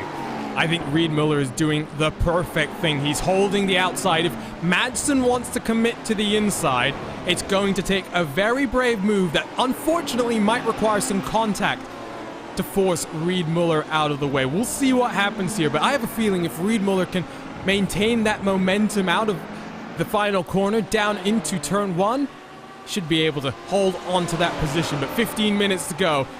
Oh, this is a tasty fight to keep your eyes on. Another tasty fight to keep your eye on here is a three-way battle on the edge of the top 10. In the middle of it is that BMW M4. It's a Lamborghini sandwich, and Maxime Marriott in the 199 is right in the middle. Altitude Esports back in 10th position, have managed to recover a few positions since that pit cycle, but it's a nice little scrap with the Apex Missers here having to defend very hard. Yeah, this is exactly what we love to see. Good battles in the midfield. Oh no, that's... And look at this one. No, sorry. Sommel, that's Garrett Thompson. Another mistake through Master's Corner. So we saw Boris Evando, the championship leader, make a mistake here, and Garrett Thompson hard into the wall, and that is going to be terminal damage, you have to assume, in the number 25 car. Hard hit for the Canadian outfit. And let's jump on board here, Sommel. Oh, hardware the failure. entry. Hardware failure. We'll grab one more look from the onboard here, but Sommel, you'll see instantly the wheel locks up to the left and nothing Thompson can do. Exactly. The moment he gets on the curb, the hardware stops, gives up on him, and he hits it at the worst possible place in the barriers. The one where it really sticks out. Sommel, I'm interrupting you because Nick Madsen is off the road. Let's keep on this replay. Let's stick on this. Madsen is down in 5th position on my timing screen. What happens? This is coming through Hans Ernst's corner. 15 minutes to go, and things have really kicked off. I'm going to stick with it, Sommel, and we're going to have to figure out exactly what has happened here to Nick Madsen, because he is now 10 seconds behind your race leader. So here this doesn't seem to go well. It's going to be a fight into turn 1, isn't it? Contact into turn 1, that's what we're expecting. Madsen to the inside, he's late under braking. And like I said, is there going to be contact made? Oh no! That is a bizarre incident there, and you can already see damage to that rear wing. Madsen will be compromised for the remainder of this race, and we have to try and figure out exactly what happened here. We're going to be spending a fair bit of time on that one. Yeah, I'm still going to refrain. Hersing, well, they had the outside line, right? It would be a bit too risky to commit a bit more on that because there's barely any space over there, but they turn in a bit too late. I think that's going to be a critical part. If any doubts and if any negative thoughts are harbored in the mind of Nick Madsen, you would be fair to assume that, but let's take a look at this onboard again. Oh no, he turns in.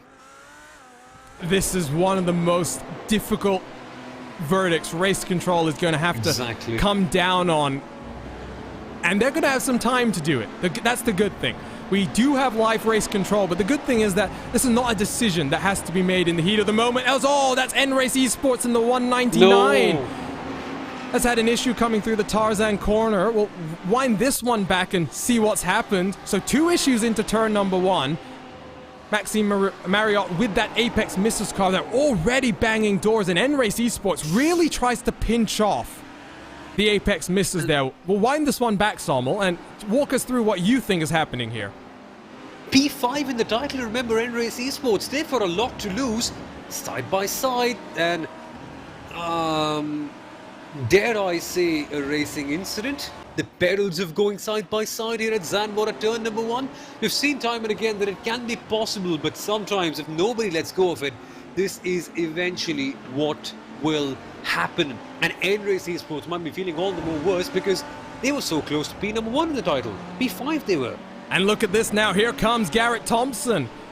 Oh, sorry, no, this is Yoni Waters in the second Quasar car. Gets the move done on the Altitude Esports 111. Brave move under braking, and great to see the number 26 Lamborghini get that one stopped in time. But Sommel, I'm going to blame you here. You were talking about the race getting a little bit boring, and I think you've just jinxed us a little bit because that was a lot of excitement. And 2 incidents at turn number 1, and I think 2 very different type of incidents. In the first one, we had Madsen, who was maybe running a little bit wide. I'm not saying he was running that wide off the corner, but you could see some gap between his car and the inside of the curb.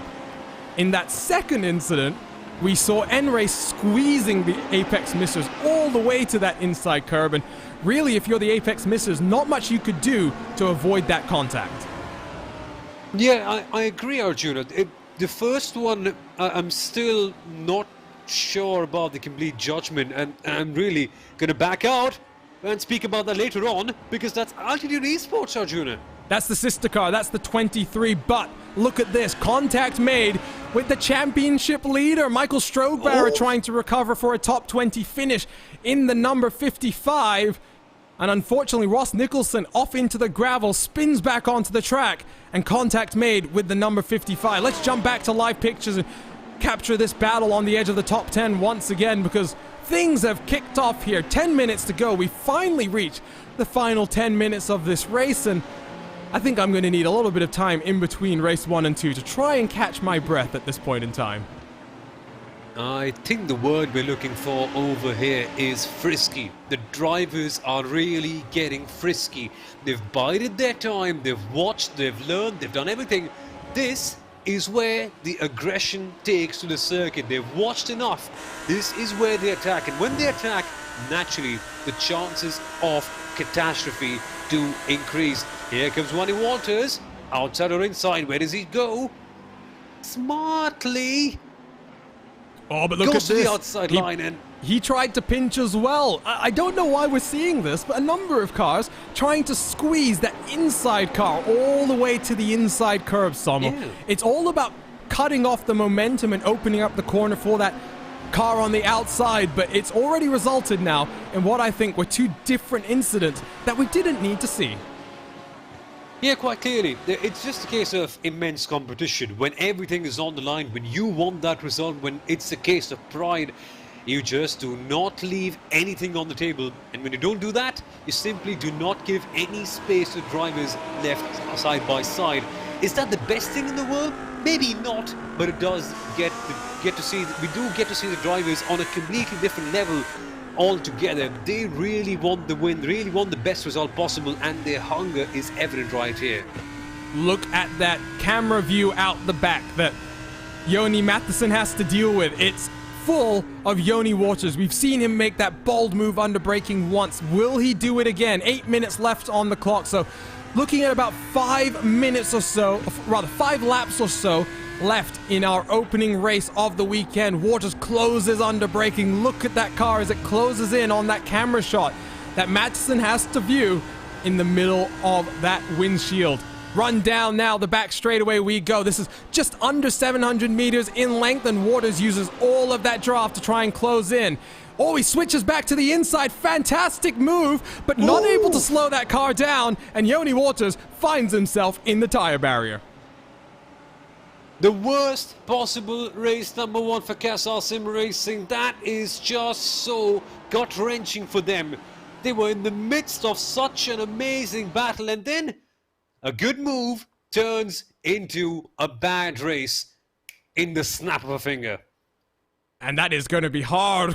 Look at that contact into the tire wall as well. I've been commentating on some races with the new damage model. Some of these drivers will be very, very fortunate they don't have to contend with it. But look at this. It was a bold move, and I thought he was going to be able to slow the car down in time, but just left it a little bit too late, and nothing he could really do at that situation. And now Joni Waters down in the 10th position. Let's jump back to live pictures and pick up this battle between Apex Misters and Altitude Esports once again. Mark Fletcher, don't do this, Mark. We want to see you at the front of race number 2.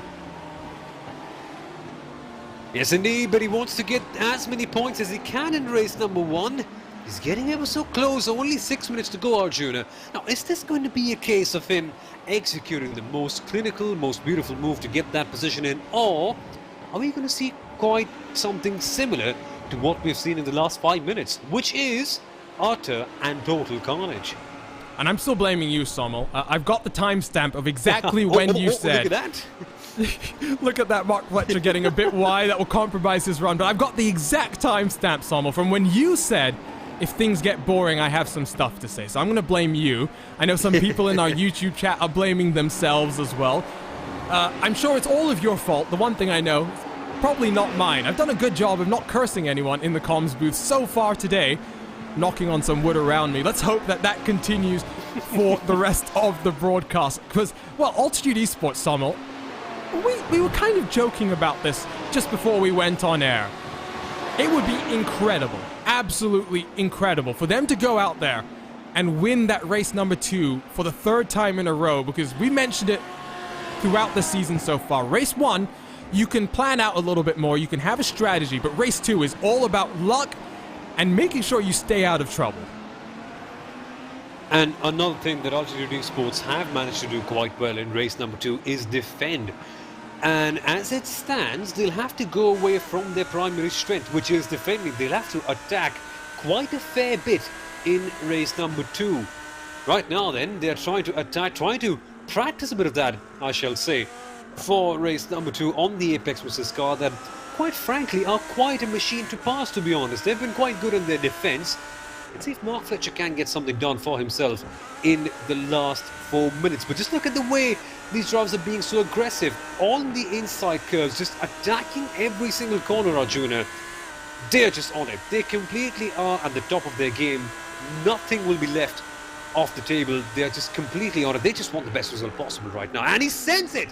Woof! Oh no, and that's big contacts made, and that's going to be a big issue for race control to take a look at. Fletcher does the right thing. He waits for the apex missers, but here comes the flood of other cars. Race Esports, Quasar Sim Racing, they managed to get on pass, and unfortunately Fletcher and the apex missers down to 9th and 10th. Let's grab a look at this replay. It was another bold move down to the inside at turn number 1, and once again coming a little bit unstuck. Fletcher very deep under braking as we go super slow-mo. The apex misses turn in, and well, I don't think you can say anything there other than Fletcher wasn't going to make the corner, Sommel.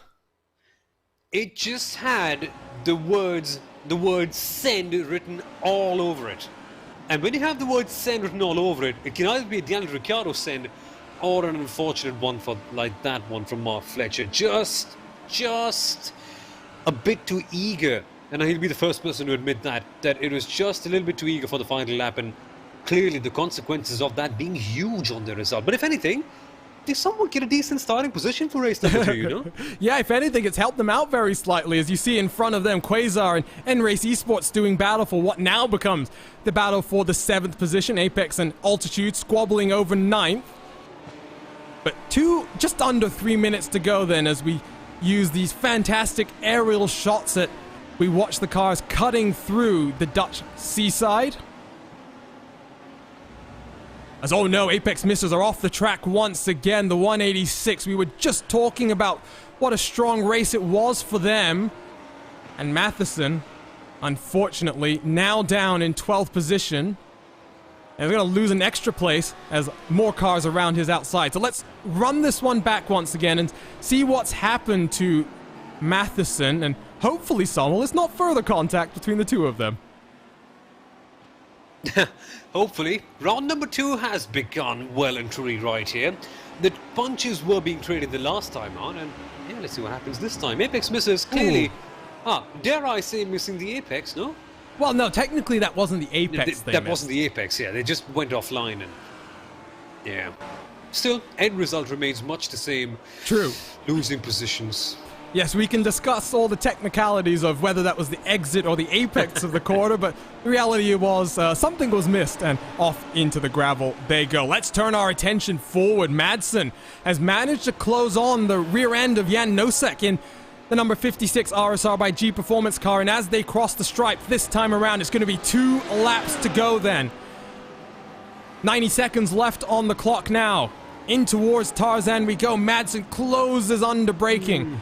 Take a look at these lap gaps, Sumo, because, well, that number 14 car is on a charge, and if you're Nosek, you saw your sister car having those issues earlier in this race. You know you're in a strong championship position. Do you try and hold on to this position, or are you going to let Madsen by? You've literally put me sitting in this position in 2 minds, because Mac Performance are a hard car to go by. Yes, of course, a couple of people passed them early on in this race, but their consistency and their defensive skills are quite good. They're on the attack right now, and they're still not sending it. But for RSR by G Performance number 56, if they finish right here, they're going to be provisionally the leaders of the championship. What do? Do they hold on to the lead, or do they go for the aggressive and get the best result possible here? So out of turn 10 we go on the run down into Hans Urs. Just to keep you updated, Yoni Waters in the number 26 Quasar car has had an issue and is now down to 9th position. He was scrapping it out with Race Esports, and Maxime Marriott for 7th. To the outside for Madsen as we come through Hans Ernst. He's all over the back end of Nosek, and this is going to set him up out of Ari Lewandijk corner down in towards turn number 1. Already has more momentum as we're not even into the final part of the corner. Now we finally get there onto the straight. Madsen into the grass. Madsen manages to hold on to that one, but he's got one more lap to go. In fact, that was the final lap of the race. Checkered flag waves in the air. I thought we were going to get one more lap, but let's celebrate our race winners then, because what a performance from Alexander Walton and Stefan Schlacker there, Sommel. we didn't really look at them too much because they were out front for the majority of the race, but they take the win here, and they really set up what's looking to be a strong run in 2021. And a very emotional one for them as well. Running with the Racing for their hashtag in support of the girlfriend of one of their drivers who's unfortunately suffering from cancer. This is a big one for Solar Vision. They've got a big challenge up for race number 2. Should be a fun one. So Schlacker then celebrates the race win, and well, I was expecting one more lap then, but I wonder if Schlacker on that final lap just slowed up very slightly to get the checkered flag. So we wait then for the final couple of cars to come across the line, and we can finally take a few breaths, Sommel, and prepare for race number 2. Race 2 has always been more hectic and chaotic than race 1, and based on what we just saw, it sounds like we're not going to get any chance to breathe in race number 2. Not at all. Race number 1 is usually the most civilized one, where drivers have a good time, enjoy and set the pace. And race number 2, well, that's reverse it, to put it simply. And there, man, with Zandvoort and the constraints of space, it just is going to be quite the firecracker. So let's take a look then at the final race results from the CM.com Circuit Zandvoort. And in our first race of the weekend, Solar Vision Racing and Stefan Schlacker takes the win by just under 3 seconds from Team Hoisingveld and Max Riedmuller. RSR by G Performance just about managed to hold off the challenge from Nick Madsen and Mag Performance Sim Racing to take the final step of the podium. Archer Brothers Esports in the 202, they come home in 5th. The Pro Driver 24 car in 6th place, with N-Race Esports 35 seconds down the road, the first of the peloton chasing down your race leaders. Altitude Esports and the 111, they'll be starting in a much more unusual starting spot in race 2, further back in the pack, with Quasar Sim Racing and Mayor Sim Speed Performance on the edge of the top 10. Quasar Sim Racing and Garrett Thompson ends up then in 11th position, with NJB Performance doing a fantastic job to recover after not setting a qualifying time up into 12th position. The Apex Missers 186, while they would have hoped for a top 10 finish, they'll end up in 13th position with Team Vikings and Next Level Racing behind them. Lapset Racing Team, the number 17 and 11, in 16th and 17th respectively, with RSR by G Performance, the championship leaders, ending up all the way down in 18th place. Altitude Esports and the number 23 car comes home in 19th, with Shipsky Racing, the 222, in 20th. Final finishers then, it was the CXR Project Black 383 finishing 1 lap down. We've got a number of cars as well with him. Awesome Motorsports Group, the Apex Missers 185, and .exe in their fire-breathing McLaren. No Nonsense Racing 2 laps down, and then cars that had struggles getting it to the checkered flag, Xanity Motorsports, Roaring Chicken Nuggets, Lipid Esports White, and Team Oblivion Racing, who didn't even take to the green flag. So that was race number 1, and let's then wind the clock back and take a look at a few pictures of a car that we didn't get to look at very much in that race, because Stefan Schlacker and Alexander Walton led for the vast majority, and Samuel Aurora is now standing by with the number 32 crew. Stefan, firstly, mate, many congratulations. A rather emotional one, this I can imagine. Oh yeah, most definitely. Not only the first win of the series, but especially after Silverstone, where we most definitely were in the lead and then had that unfortunate incident that got us out of the winning position. And also with the circumstances that we have had in the last month with our hashtag Racing for Tia. Sadly, she has contracted cancer at the young age of 23, but obviously this win dedicated to her and also to Brian, her boyfriend. On a more positive side, Stefan, let's talk about the move that you initially made for getting the lead. That one got all of us on the edge of our seats. Tell us more about that. How did you get it done? Well, it was a little bit of a setup that we played on the 14 because we knew that we are the better car out of the last turn because we can take it flat out even behind another car. And so we wanted to stay a little bit behind and then have him have to go to the inside, and then with the superior grip of our GSRC stickers, go around the outside and make that move done. Bit of cross advertisement here on RaceSpotTV, but Stefan, finally, a quick word about how you've been adapting, because clearly the M4 is the new car for you, and what do you expect from race number 2? Well, most definitely, we have the most stable platform in the M4, so it is going to be very interesting going forward into Road Atlanta and Canadian Tire Motorsports Park for round 2 or for race 2 today. A little bit of an unknown factor because obviously all the fast cars I want to try to go through, and I don't know if that's going to work very well here at Zandvoort. We're basically coming. Finally, Stefan, who would you like to thank for this big win? Well, most definitely all the guys at Solar Vision Racing, you guys as well. I want to give out a very big thanks to Alexander Walton, who did leave us over to Simsa Esports, but he stayed with me doing this series till the very end, and most goes out to him because, first of all, that overtake, the stint, and the setup is mostly from him. Cheers, Stefan. What a win this was. All the very best for race number 2, mate. Have a great one. Thanks. So that was our race winners. You could tell there, Sommel, a little bit salty still from that race win being taken away from their hands at Silverstone, but I'm sure they'll be celebrating now. And you're now standing by with our second place finisher, the number 78 team that's challenging for this championship, and Mats Halsfeld. Mats, congratulations on P number 2. What kind of race was it for you? We saw you getting an excellent jump after the pit lane. What was that all about after the pit window? Good evening and Happy New Year, first of all. Yeah, thank you. And yeah, the first half of the race was just about get into the rhythm and positioning for the very interesting pit window.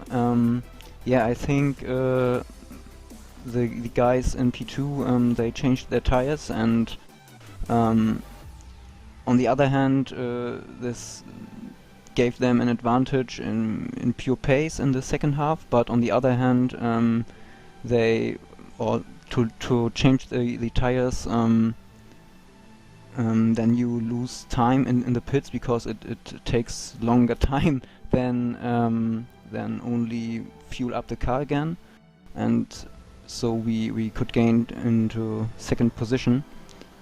Yeah, that was the secret behind that. And it worked out so well for you. Mats, also, I have a question about the car swaps, because quite a few of your competitors, RSR and all the other big teams, N-Race as well, they changed cars, and you stayed on with the same one. Do you think it was a bit of an advantage in today's race that has allowed you to finish in P2? I think not, because the whole tire model and the setup changed, so we all had to work on the car, and so all guys started at 0% for this race. And Mats, finally, who would you like to thank for this big result for you in the championship? Yeah, first of all, Team Heusing, the other guys from Team Heusingfeld, and of course the brand Heusingfeld, and my teammate Max Riedmüller, who shares the car with me. Many congratulations, Mats. What a drive this was, and all the very best for race number 2, mate. Have a good one. Yeah, thank you. So that was the second place finisher, them Team Heusingfeld, and the number 78 crew. And Sawmill, well, like I said, we now get to turn the cars around, rack them up once again, and do it all again for 60 more minutes of racing action. Oh yes, we do, and that's the best part of the IVRA GT Sprint. It's not just one race that we have around here.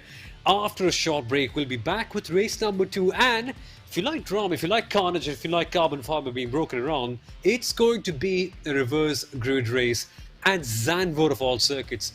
I'm thinking of 100 different synonyms for the word chaotic, Arjuna. Have you got any?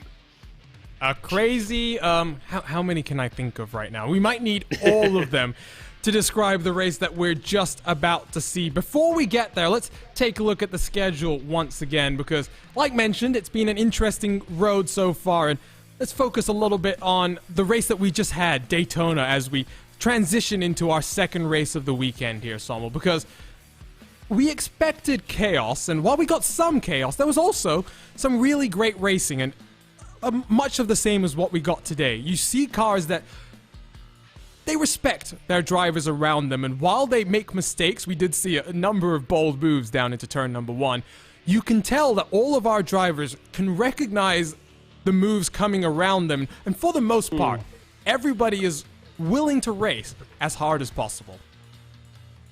Yeah, race control have done an excellent job in instilling that sort of discipline with everyone.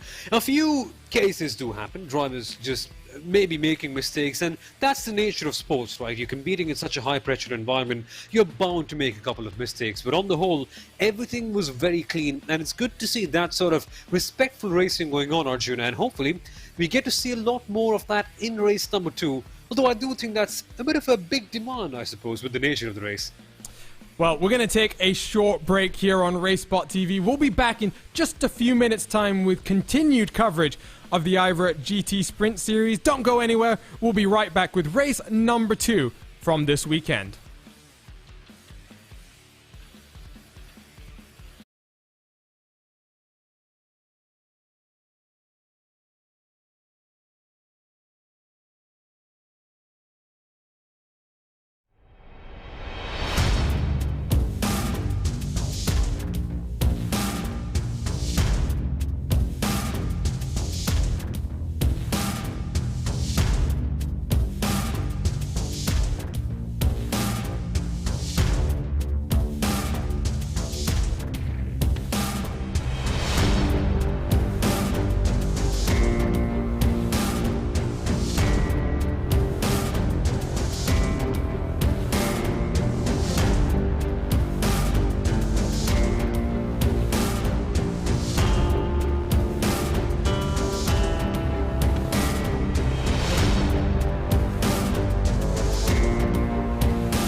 Hello everyone and welcome back. The coastline of the Netherlands where we are at the CM.com Circuit Zandvoort for our 4th weekend of competition in the IVRA GT Sprint Series as we kick off our 3-round run to finish off our first ever season. Just 2 weekends away then from crowning our first champion, and already drama from Circuit Zandvoort after race number 1 has already proven to have a number of interesting storylines.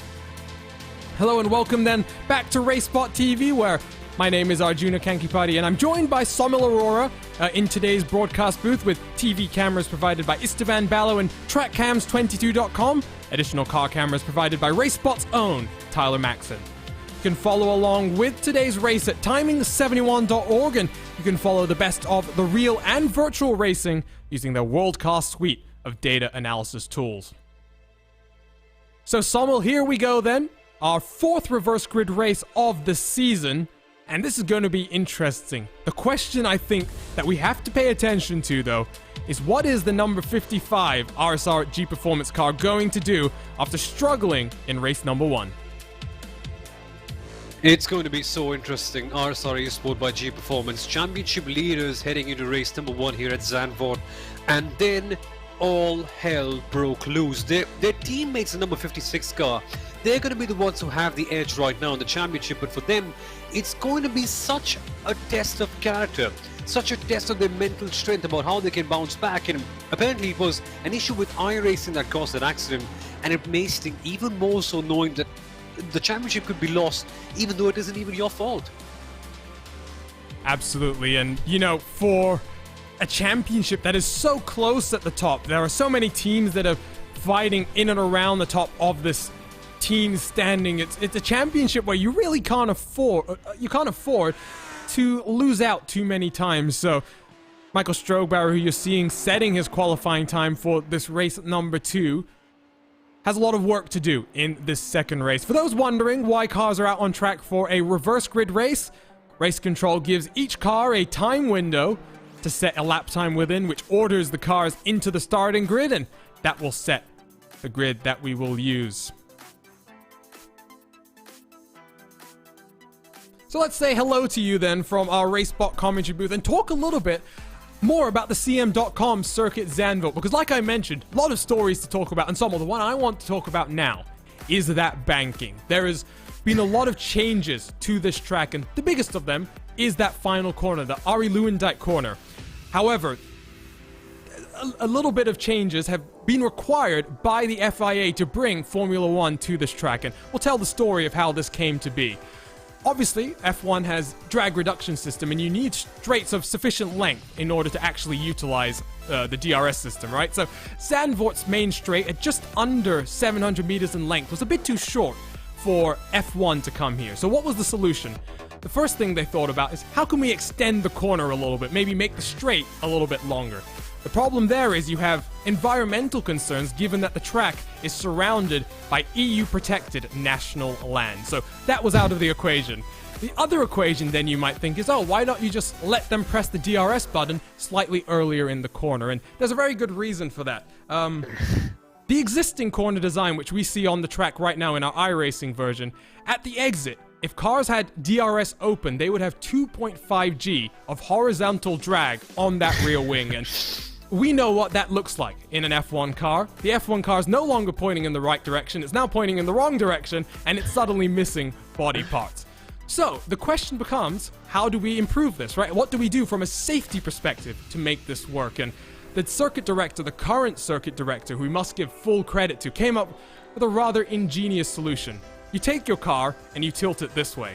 Now all of that momentum that used to be going horizontally is now going vertically. So instead of 2.5 Gs horizontally, you now have 2.5 Gs vertically. However, more problems come up here. The FIA comes in with their rules, which says no banking for F1 tracks is allowed to be more than 10%, right? Okay, what are we going to do then? Vehicle dynamic simulations indicated the banking needed to be greater than 15 degrees. So the circuit organizers, the FIA, and the FOM all work together to, develop this banking 18, 19 degrees and certify it for F1. And it's going to be very interesting to see cars flying through the banking at speeds greater than sometimes what we're going to see at a place like Indianapolis Motor Speedway. Exactly. We've already seen quite a few onboards of the F1 2020 game, not a simulator, game. And people have been having a really fun time with the kind of speeds. Of course, it's only virtual around here, but when the drivers have it in real life, seriously, it's going to be a neck breaker. It's going to be so much fun. And barely a couple of drivers have actually driven on a banking Formula 1 circuit like Indianapolis back in the day. So it's going to be a fresh new experience for them and for all the fans. Hey, imagine the thought of a Formula 1 car, the ultimate single-seater racing machine, going banked and then on a 700 meters straight. It just blows my mind away. And hopefully, dear iRacing, please, can we have the banking on next year? Well, I was going to say, don't just think about the fans who are going to see F1 cars and drivers that are going to see F1 cars at this type of a track, but indeed, F1 returns to a country where the fan base is rejuvenated because of their young lion, Max Verstappen.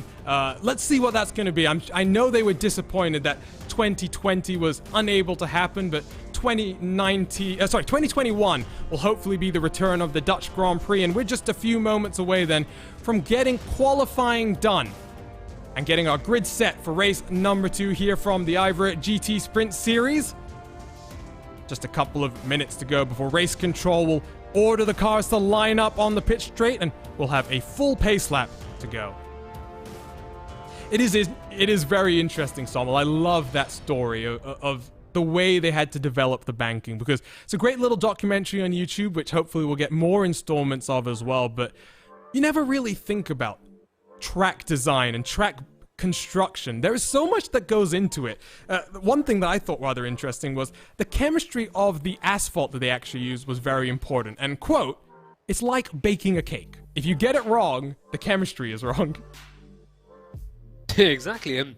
Formula 1, they've really taken this to the next level. In certain cases, like a circuit like Bahrain, they've gone out to the UK to source the same sort of asphalt that they've got on the M motorways.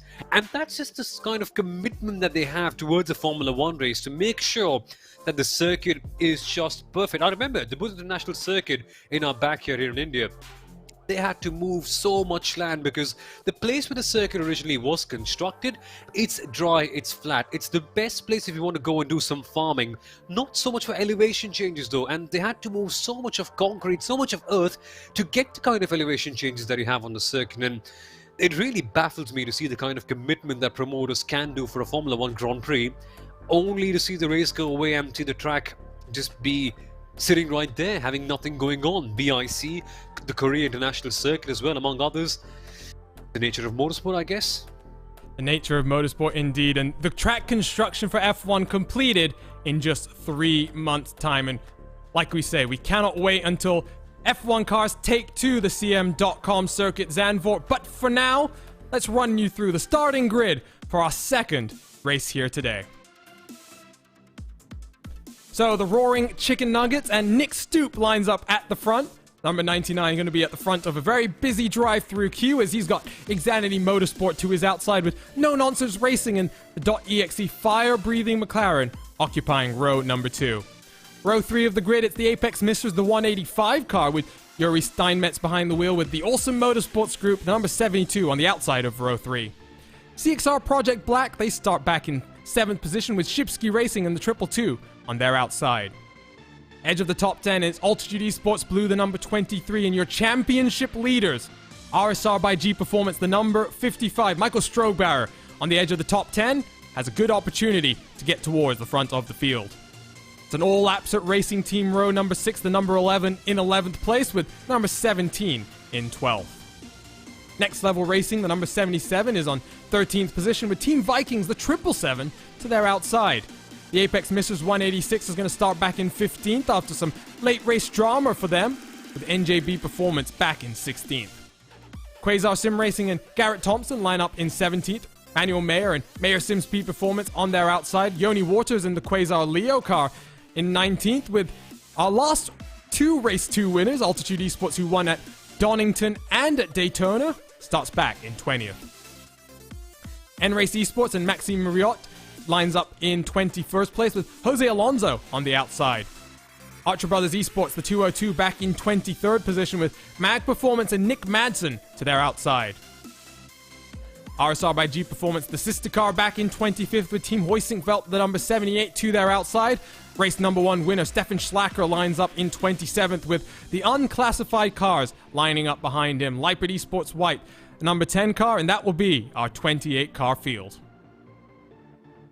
So cars begin to roll then on their pace lap here at Circuit Zandvoort, behind your Porsche safety car. One thing you will notice here, Sommel, some of the Lamborghinis have a lot more lights illuminating from the front, and that's because iRacing has helped us out and made it slightly easier to customize the light configuration. You have the Sprint configuration, which is the less headlights that you'll see, but then also the Endurance configuration, where you'll see that big bar that is on that front bumper that illuminates that front of the road. And somewhat perfectly, Arjuna, this one is going to be a race of endurance. Yes, of course, you'll be coming up at me and saying, hey, Samuel, it's only a 1-hour race. What are you talking about, endurance? But no, more than endurance, it's just going to be a case of survival. You just have to endure all the drama that definitely is going to happen. Carnage will take place. Drivers will get aggressive. They will get eager. Can you endure it? Can you survive it? Can you get ahead and make sure that you get the perfect result? As the championship approaches the very end, this race, Arjuna, is going to be so critical. I'm quite curious what the Roaring Chicken Nuggets are going to do in this position. On their outside, it's going to be Xanady Motorsports as well. Two cars that struggled in that opening race of the weekend. How are they going to take to race number 2? As we see the field working through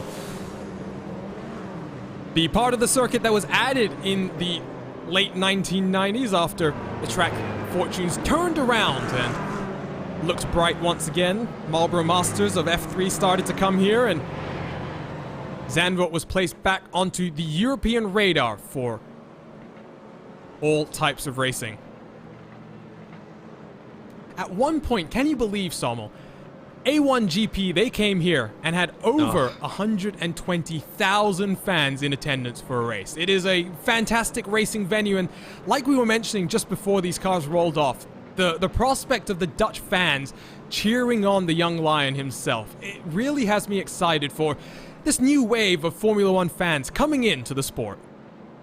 Well, it's interesting you remind me of the A1GP race. I was cheering on to that one as a 4-year-old, watching Narain Karthikeyan and Team India. They didn't have the best of races here at Zandvoort, but nevertheless, good memories. And yeah, this circuit has been around for quite a while, and now, with the new generation of Dutch racing talent spearheaded by Max Verstappen, the future really does look bright, you see. And remember, when Verstappen and Jos Verstappen had this big event at Zandvoort when Max just broke into Formula 1, we had so many people coming in. The fans in the Netherlands are definitely quite passionate. To see them back in here next year, that's going to be quite a sight. And it's not just Max Verstappen, who's a talented Dutch driver. Exactly. You got to think about the Racing Team Netherlands and Job van Uitert, who's been doing more and more events here on the iRacing service, taking part, I believe, in the VCO Pro Sim Series as well, which returned yesterday for round number 4. But here we go then. Porsche pace car, lights are off, and it's about to dive onto the safety of pit lane. We're not expecting to see the pace car driver too much today, but you never know. 30 cars then, getting ready to go. Field will be left in control of the number 99 and the Roaring Chicken Nuggets team. We'll have full control of the field as they enter your start zone. A few checkups further back in your field already. They're not into the start zone just yet. Pace car into pit lane, and very early, immediately, here we go. Nick Stute punches the throttle, and we go racing here at the circuit Zandvoort, almost 3 wide in towards turn number 1, but Xanadu Motorsport sweeps around the outside to hold on to second. They are 3 wide further back, and that was the RSR by G Performance car, already up to 7th position. So they've managed to find 3 positions. The Apex Missers is off the track, as well as NJB Performance. But meanwhile, we file down into this left-hand hairpin. You break into a wall of tires that faces in front of you, but everyone seemingly able to get through there safely. No, big issues back in the pack. Yoni Waters is the main loser in that situation. Everyone else has seemingly managed to keep it together, actually, but look at this. We once again go single file Sommel. Look at RSR by G Performance. Michael Strogbauer already up 3 positions out on track. Well, it's been quite the dream start by RSR by G Performance. KSR Sim Racing are facing problems of their own. 2 different tails. In comes RSR once again, sends it down the inside, and yep, makes their way past, just carving their position very delicately, Arjuna. This is quite a beautiful clean start with RSR by G Performance, clearly knowing exactly what they're doing. CXR Project Black looks to the inside. All contact made. The Shipsky Racing BMW also looked to the inside, and here comes the 222 to the inside of the 383. The Lamborghini sweeps around the outside, but look at them dicing it out further back. Mayor Sim Speed Performance has a Lamborghini next to them. Here comes Nick Madsen as well for Mag Performance Sim Racing in the number 14 as he tries to claw his way up through the field. Oh no, and CXR Project Black off the road. There's a big checkup further up in your field as well. Look at that drama as we cross the start-finish line. No idea what's happening here. 3 wide into turn number 1 in front of them. Lapsat Racing Team on the inside with the McLaren on the outside. This is absolute chaos. Awesome Motorsports Group in the number 72 manages to hold on, but lap number 1 is complete here, Sommel, and we're trying to figure out exactly what's happened. Absolute and utter pandemonium in the midfield. CXR Project Black were right up there in the midst of the big battle for the lead, and now take a look at this one. We are seeing a big move being made right there by none other than the winners of the last one, the number 32 car. Solar Vision getting closer, but meanwhile, the race leader is under pressure. Lamborghini versus Lamborghini, Xanadu versus Roaring Chicken Nuggets. Well, who's gonna fly here?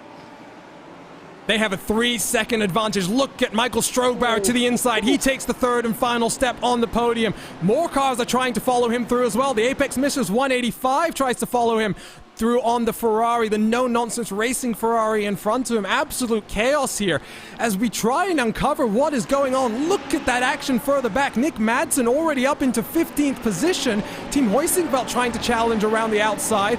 The number 56 RSR car still stuck back in 20th position. N-Race Esports side by side with the McLaren. Well, this is absolute craziness. Pro Driver Esports side by side as well. Contact made with race number 1 winner. Stefan Schlacker holds on to that car. We come through Ari Lewandijk corner. This is just on the edge of the top 20. And well, this is absolute craziness. Look as well, once again in front of the Mag Performance Sim Racing, trying to find more positions here, Sommel. Sends it down the inside, Nick Madsen with some force, and he gets it done. Right behind him is the Helsingveld 78 car, Max Riedmuller, also gaining a position. How big is this in the championship?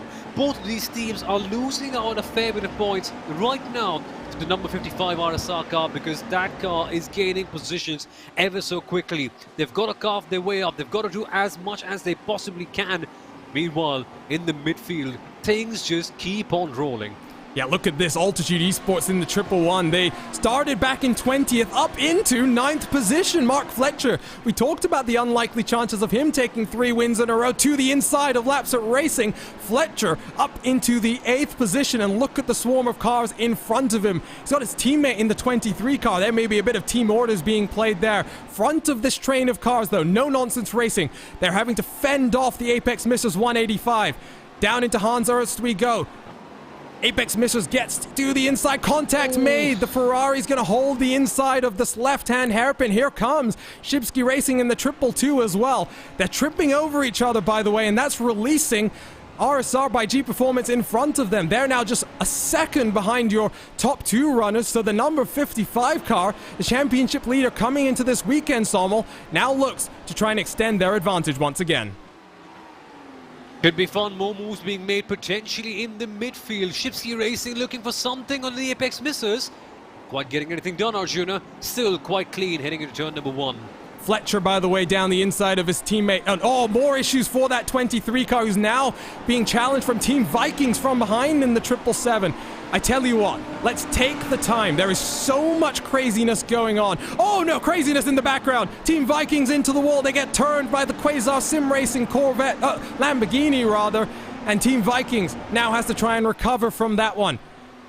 I think that's an indication, as Team Vikings has to deal with RSR by G Performance and the number 56 coming from behind, that maybe we don't need to look at some of those replays on the race start. Let's just stick here, Sommel, with the live pictures.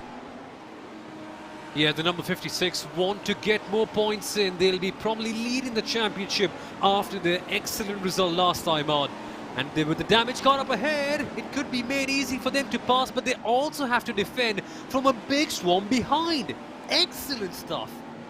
This is absolute craziness right now. That's Manuel Mayer in the Mayer Sim Speed number 73 who holds off Stefan Schlacker in the BMW. Let's jump forward. It's very crazy right now. This is the mid-pack. Oh, contact made almost with the .exe McLaren. 2 wide, 2 deep. Right behind the Audi they go in through Hans Ernst's corner. Fantastic scrapping throughout the field, but here we go. There's the top 3 as they run, and you can see Michael Strohbauer right in the Katzberg seat. Xanity Motorsports are in the race lead, but they're going to have to watch out from behind as the challenge comes. Here comes Apex Missers challenging No Nonsense Racing to the inside of Tarzan. The Ferrari will try and sweep around the outside, but oh, slight contact made. And the Apex Missers, oh, they almost get turned into the wall. They just about managed to hold on to that one, and up into 4th position they go. But they lose their line, they run wide, and they have lost the position that they just gained. The nature of Zandvoort, you go wide there, you don't use the camper, and it bites back. Door-to-door racing action right there, Arjuna. Who's going to capitulate in this case? No, the triple one. It's the triple one. Mark Fletcher, he almost hung on to that car, but pointing in the wrong direction. Can he keep it out of the wall? Just about. Mark Fletcher, fantastic save there to keep that car out of the wall, and no damage for Fletcher, but he's down in 19th place right now and almost off the track again. Here comes Stefan Schlacker to his outside, and I can't even believe what I'm seeing right now. It's so hard to try and figure out what to talk to. Let's spool this one black though and just walk you through this fantastic save from Mark Fletcher. Look at that car dancing around. Somehow Fletcher holds on to that one, and we go back to live pictures, Sommel, because here comes the pressure from the number 32 behind. Solar vision. Man, considering how dramatic the race has been so far, even the gap of a couple of tenths of a second seems like a lot here, somewhat strangely. But look at this behind. That's Max Mayer behind getting attacked. He is indeed Leipert Esports on the run to gain more positions. This should be interesting. Manuel Mayer on the defensive. Can he hold on heading into Tarzan? Look at this though, around the outside, the sister altitude car, the 23, sweeps around the outside of Next Level Racing. They'll go side by side on the run down into the next corner, but it's the challenge from Team Hoisingveld that we're watching out for. Team Hoisingveld is the highest of your movers from race number 1. They've got Mag Performance Sim Racing in the 12th spot, 2 places behind them. But these are the cars that we expected to slice and dice their way through the field, and that is what we're seeing right now. Oh, big crash. Manuel Mayer facing into the wall. Let's see exactly what happened to the team boss for the German outfit coming down into the Hugenholtz corner. Oh, you can see that's the Awesome Motorsports group that was a bit slow on the inside. Mayer has CXR. Bit of a checkup there for Mayer, and not much he could do. So let's turn our attention back then to some of these battles and try and just follow the story of the race right now. Left-hand side of your screen, we're only 10 minutes in, but you'll see the absolute craziness that we've had to deal with. Mag Performance weaving down in towards Hans Ernst, and they're going to try and get past Garrett Thompson in the Lamborghini in front of them, but look on the movers and shakers there, Sommel. Team Hoisingveld up 18 positions so far, But importantly, RSR by G Performance, the number 55, up into second and 8 places gained so far. After the last round in Daytona, we just thought the team Hosting will have been edging backwards in that fight against RSR. But look at this one, they're clawing their way back. And so are RSR, almost on the tail of the Xanthi Motorsports car. But here comes Mayer. Pushed outside, good, clean, respectful racing. What we missed in race number 1 is what we're getting in race number 2. Not able to get the move done, and that's now 3 positions separating Hoisingveld and the number 14, Madsen. One of the quickest cars on track right now, but getting bottled up behind the Canadian team of Quasar and the number 25. Out front, by the way, Michael Strogbauer in the number 55 has brought the gap down out front to just under 1 second for the very first time. So that's going to be his chance to challenge for the race lead, as Phil McDowell in the number 383 CXR Project Black machine has had a small issue coming out of the John Huggins-Holz corner. So let's jump back to Mark Fletcher, rather, who's just made contact with Team Vikings. Another optimistic move attempted there by Mark Fletcher, and well, the rejoin. You almost saw the rejoin, Simon, but watch here. We'll get a good look at it here. There was a bold move from the 111 at the end of race 1 that's going to 100% get him a penalty, and I think that's going to be a second penalty. And like you said, watch the rejoin here. I'm petrified already. What's going to happen? Oh, thank goodness. Thank goodness he kept it under control. But no, that move right there, yet again, far too optimistic. It's the nature of that corner. Different lines converging together. You want to make the move. The judgment sometimes doesn't work in your favor. P5 in the championship, N-Race Esports stuck in P13. And look at all the big names here. Yeah, look at Pro Driver behind them, Jose Alonso, who's been up at the front for most of this season so far. In front of them, you got Jan Nosek, and in front of him, Nick Madsen. So this is a nice train of cars that is currently getting bottled up behind Garrett Thompson in the number 25. We'll see if they're able to break that cork in the bottle, because Garrett Thompson's actually getting stuck now behind Next Level Racing and the number 77. This is what that reverse grid racing does, Sommel. Exactly, it's classic reverse grid racing stuff. The teams and the drivers who naturally would not be the best performers in race 1 because of a lack in clear pace, they can defend, they can be the heroes, they can be the superstars that can dig down deep and find something special. What can Jeffrey Coleman do right here? And he's got mirrors filled with Lamborghinis, Audis, BMWs, the whole shebang, as it were. He's doing a good job to run his own line. Sommel has talked about the multiple lines that you can run at basically every corner on this track, and he's doing a good job as he's still managing to hold on to the number 23 in front of him. Turning our attention out front, though, Michael Strogbauer recovering well here in race number 2 after Boris Avando had a technical failure in race 1 that dropped this team down to 18th. The championship leaders now right where they want to be, Sommel. It might not be a race victory in race 1, but as long as they can hold on to this performance that they've got, they should get this pass done fairly easily, and it's looking like this should be another race victory for the RSR team. It will be indeed, and the thing that would sweeten that up, Arjuna, is the fact that they were classified in race number 1. So P14 it may be, but they still get quite a few points on board. So overall, might not be bad of a weekend after all, but look at this, their teammates making moves. Yeah, Madsen has just gotten passed by Jan Nosek to that number 56 machine, showing some impressive pace of his own. Madsen is always one of the fastest cars out there on the track, but Jan Nosek showing that Lamborghini is a very capable replacement for the BMW Z4 that RSR was campaigning in the first 3 rounds of this season. More battles, by the way. Team Hoisingveld in 7th place. They're closing in on the top 5 right now as they work their way up through the field. But we're going to focus in on the lead battle for a couple of moments here, just until Strogbauer inherits the race lead here, Sommel, because once he does that, he's going to set sail and try to run away with the lead of this race. Well, not quite clean everywhere. Apex Missiles 185 having an incident of their own. For P number 5, they are down in P11. Here's why. Beautiful day in Zandvoort, lovely Sunday evening, until this happens. Oh, laps at Racing Team, nowhere to go, Sommel, and they just get clobbered as well. Crikey, Crikey, Zandvoort strikes back. It's so narrow, there's barely anywhere to go, and now the inevitable has happened. Michael Strogbauer has taken the lead, but full kudos to Xanity Motorsport and Roaring Chicken Nuggets. They're still not too far off. Xanity are still trying. They held them on for far too long, and Roaring Chicken Nuggets and mixed too, Arjuna. They're not disappearing in the distance. They're right there. That's an excellent performance by their standards. Keep an eye out for Xanity Motorsports, I think, here. They're looking at the potential for that second step on the podium. They have a big advantage to the rest of your field. Gap between second and third is almost 7 seconds. So, top 3 cars have some space between them and the rest of the pack.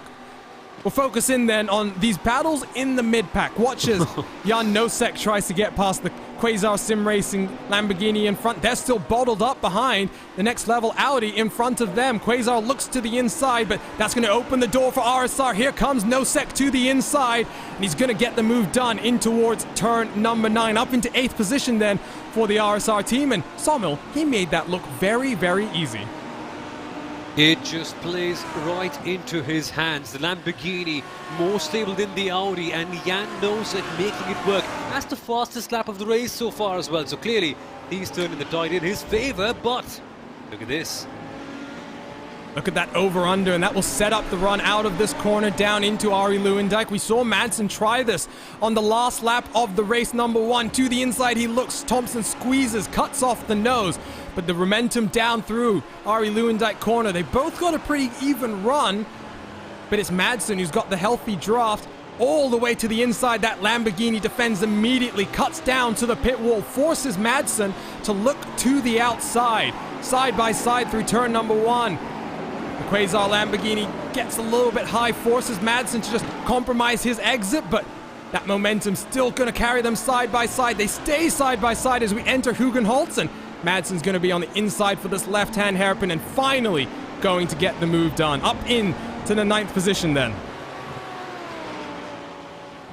Look at that train of cars. Look at this, Sommel. Look at this static shot that we're about to get.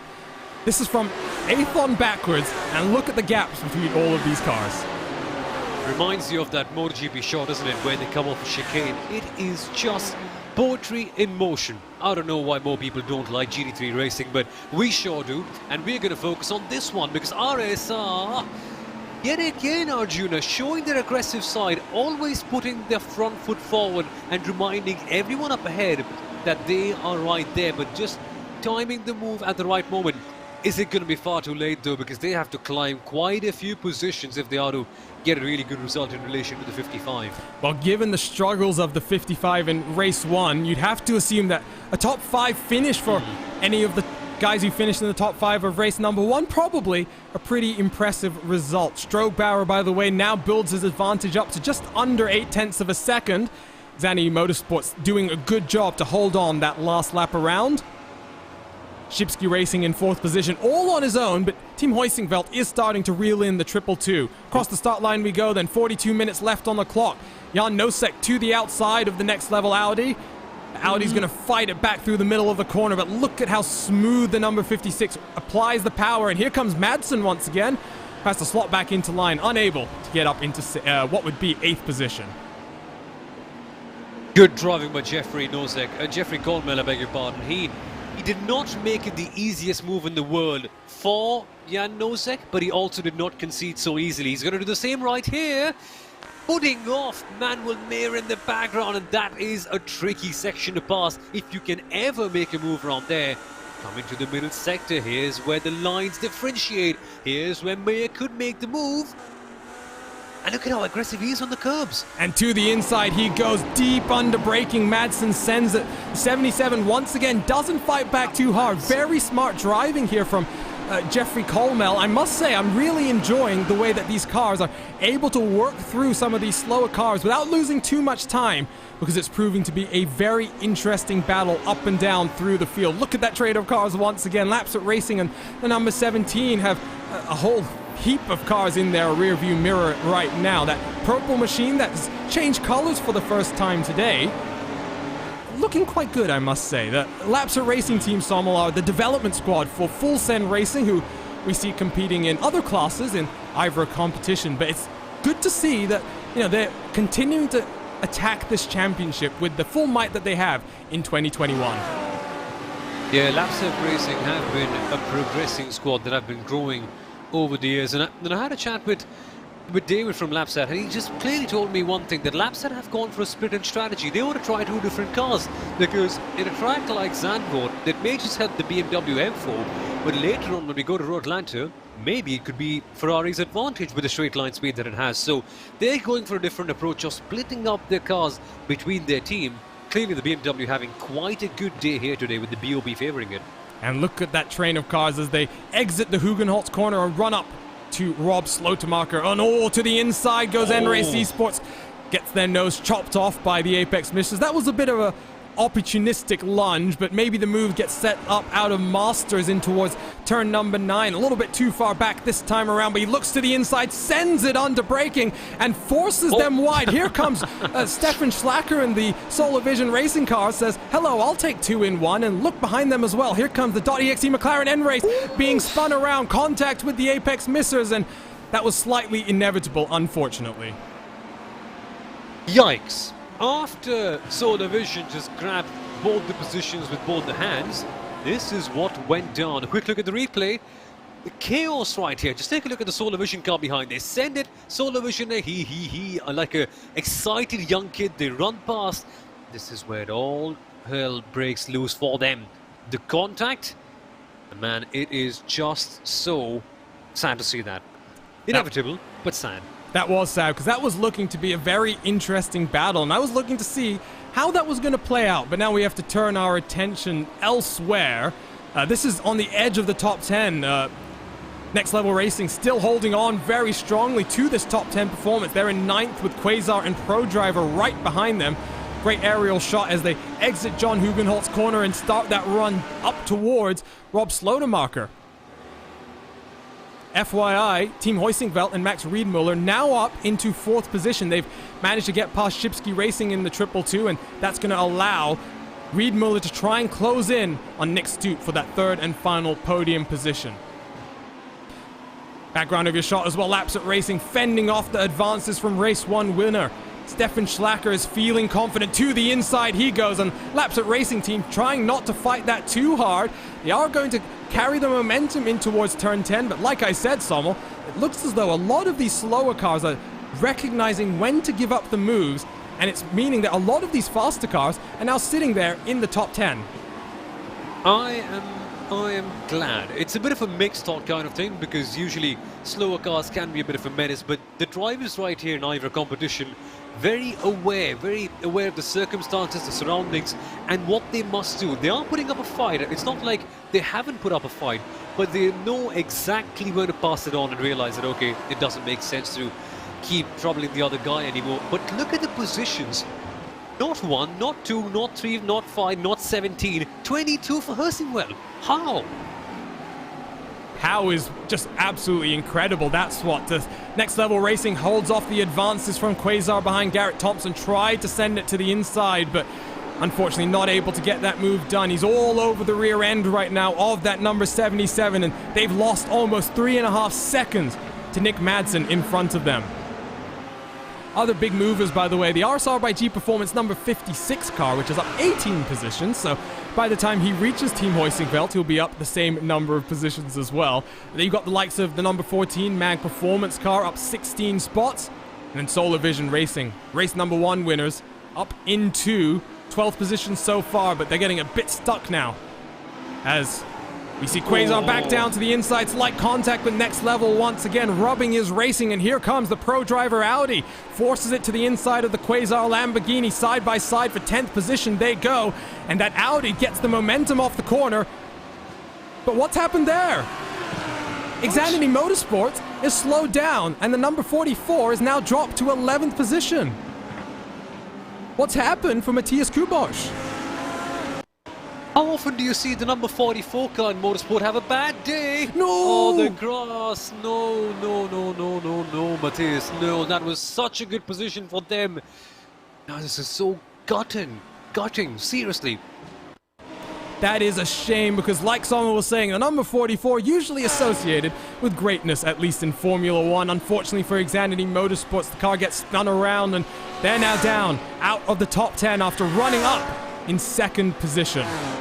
Big shame for them, but they've been dropped right into the hornet's nest of action right in front of them. Next Level Racing side by side with the pro driver Audi, who's managed to get past. Here comes Quasar to the inside as well.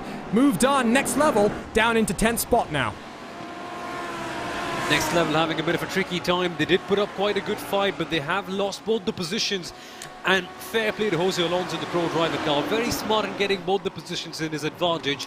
That's good racing by the pro driver car right there. Meanwhile, I must take things back up to the very top, Arjuna, because Michael Stroke-Bauer has pulled up an 8... Oh no, let's look at that later on. Just as you were about to take a look at that gap, and we were going to talk about the gaps. Oh, look at that behind as well. Bigger issues for Xanadu Motorsports. What is going on here? Midway through the race, the pit window has just opened, and let's run you through some RaceSpotTV replays. Ross Nicholson in through Master's Corner. All looks fine, but in towards turn 9. Is it going to be contact with RSR from behind? No.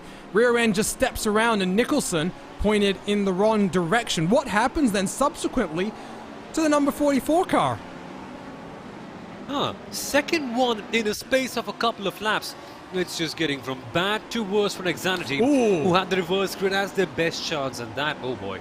That's a bit clumsy from our race number 1 leaders there. Is the first of our cars down onto pit lane, by the way. Oh, you'll see the contact there. But Samuel, just talk us through this incident from this aerial look one more time.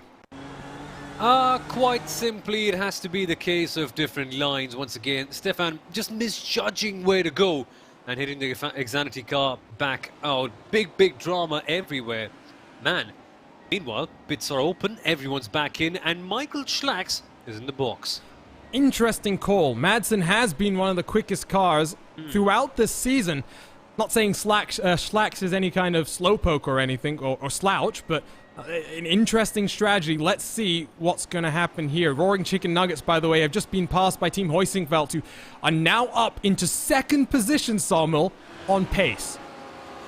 Let's put this in perspective. Max Riedmuller up 24 positions since the start of the race now. Man, I'm looking for the right superlative to describe this kind of drive from Max Riedmuller. I think the best way to put it would be phenomenal. He's carved positions out with such supremacy. He's been so smart in it. 24 positions, guys. It's no joke at all. At a circuit like Zandvoort, where passing 2.4 cars, if that ever makes sense, can be the biggest challenge in the world. Riedmuller has benefited from the chaotic circumstances around, but my goodness me, has he put in quite the shift in here. So you see CXR Project Black out of the pit lane and almost takes out the number 78. That was very close to disaster for Team Hoisingveld. They somehow managed to escape by the skin of their teeth. But oh boy, I bet that Max Riedmuller's heart just leapt into his mouth there. Fortunate to get through that safely, and let's turn our attention back then to Archer Brothers Esports, who are side by side with the Quasar number 26 car. This is the battle on the edge of the top 10, Sommel, and Archer Brothers Esports were having a good run in race number 1. We saw them struggle at the tail end of that race, and their struggles seem to be continuing here, but good little battle side by side with Yoni Waters. Imagine two top teams like Archer Brothers and Quasar Sim Racing going at it side by side for P number 10. Hey, if that doesn't give you a good idea about what IVRA competition is about, probably not much else will. Archer Brothers still behind, trailing the Quasar car, but both of these teams have shown great potential throughout the season. Can we see a good clean battle as we approach the mid part of the pit window? Yeah, middle part of the pit window, more cars down onto pit lane. Solar Vision have swapped out Stefan Schlacker for Alexander Walton, who gets back into the car after his superb performance in the first 30 minutes of race number 1.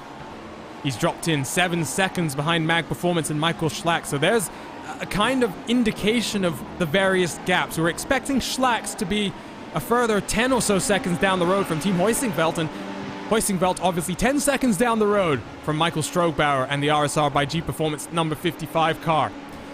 Number 56 down onto pit lane as Jan Nosek is about to hand it over to his teammate as he blinks right at the middle of the pit window. No one following him down this time around, so no assistance for him. just yet, but as I say that, Archer Brothers Esports finally down onto lane, and they're followed by the 777 of Team Vikings. Gaps are starting to just build up very slightly right now because of this pit cycle, so we're gonna have to wait and see exactly how everything plays out. Here's Michael Schlacks, who rounds Hans Erst in towards Ari Lewandijk to complete another lap here, Sommel, and it'll be interesting to see where he comes out in comparison to some of these other takers down onto the pit lane. Yeah, the 14 has been quite the car. They've shown in a great degree of pace, but no, they decide to stay out. Michael Schlacks, my beg your pardon, Schlacks already had come into the pit lane. And look at this, how many positions they've gained in the boxes right now. 3 already. Chris Sim Racing, Garrett Thompson, what's going on here? I think coming over the top of Skyflak, indeed, it's going to be a slight issue, I think. Onto the gravel, and vicious snap there, and that Lamborghini does a full 720 there. Thompson fortunate to be pointing in the right direction, and almost more contact there as cars managed to come back past him. That's going to compromise Sommel the rest of their race, and Garrett Thompson, who was having a very impressive run, damages that run with just a few minutes left. Yeah, they'll be harboring all bad thoughts right now at this stage. Crazy Sim Racing, just a bad weekend for them on the whole. Could be worse, could be something wrong with CXR Project Black. Ooh! And CSR Project Black just had a very, very close call with the no-nonsense racing Ferrari. So we'll spool this one back as this Lamborghini is going to spin it coming in towards Ari Lewandijk, Sommel, and just talk us through this one. Quite simply, you put your wheel on the gravel, you take a look at the gravel that you put your wheel on. Quite simply. The car just spins around, there's nothing you can do. Even more so if the car is designed on the Audi R8 LMS chassis, which is, in the best of ways, unforgiving. It is very unforgiving, but just a few minutes left in our pit window then. Number of teams yet to come down to take their stop. Shipsky Racing chasing down the Roaring Chicken Nuggets. 4th and 5th position on track. Top 9 yet to pit. And it's Oscar Koper in the RSR by G Performance number 56 car that is now the leader of all of those cars that have come down the pit lane. So we await the likes of Michael Strogbauer in the number 55 RSR car, as well as Team Hoisingfeld and the Roaring Chicken Nuggets. So with 3 minutes left on the clock here, 2 more opportunities for cars to come down the pit lane. I wonder if some of these cars are going to elect to stay out there. Michael Strogbauer has decided to come down. He'll blink and hand that car over to Boris Evando. Here comes Nick Stoop, and he's followed in by Shipsky Racing as well. The one car that appears to have stayed out there then was a lapped car. So everyone else down onto the pit lane, and they're going to get their drivers swapped out, Sommel, and we wait to see where RSR by G Performance, the number 56 car, is going to come out in relation to Team Hoisingfeld and Max Riedmuller. B10 currently as it stands, and now they're coming up towards the final part of the circuit. Oscar de Koper, he's been quite the star performer in this championship so far. Past the Audi S, navigating it with certain degree of delicacy. The delicateness, rather. Delicacy is something else that you have at a restaurant, rather. But here comes the outline that corner. Look at this, they're still in the box. Roaring Chicken Nuggets up there, Hostingwell up there, Shipsky, Altitude, Lapsad, Next Level, and End Race. Team Hostingwell are out. So they're not going to be challenged by RSR. Where is he going to come out, Arjuna? That's the key question. It looks to be about a 7 or 8 second gap between Team Hoisingfeld and the RSR car. RSR out right behind the Roaring Chicken Nuggets, who had a slightly longer time in pit lane apparently, but number 99 car has to give way as around the outside Oscar Koper up into 4th position. Looks like the Roaring Chicken Nuggets there, Sommel, thought better of being deep fried. That's quite the pun. They decided to stay away from it, decided to be rather sane and rather quiet, and they have lost the position, but nevertheless, on the grand scheme of things, it really does look quite well for the Roaring Chicken Nuggets. Out in the numbers. P5 for them right now, but the big competition, Arjuna, is going to come up from behind. Lots of cars after their pit stops, fresh drivers coming in. That is not what happens when you have a fresh driver coming in, usually at least. Well, it's what you don't want to see, but Lucas Koper has unfortunately loops that car on the run out of John Hugenholtz and finally gets back up onto the track into racing speed. And oh, that's contact with laps at racing, I believe, potentially. Or is that what? No, that's the Ferrari. Oh no, never mind. Is the Lamborghini of Altitude Esports. That is what it is. Look at this. Oh, that was a bold move there from Leipert. It appears as though Altitude is already having some issues here. You'll see slow off the corner, and just 2 does not go into 1. So surprising there, but Altitude Esports looking like both of their cars, the number 23 and the 111, gonna have a visit to the steward's room right after the checkered flag waves. To put it simply, they have been a fair bit naughty here today, or rather a bit unfortunate with the way things have panned out for them.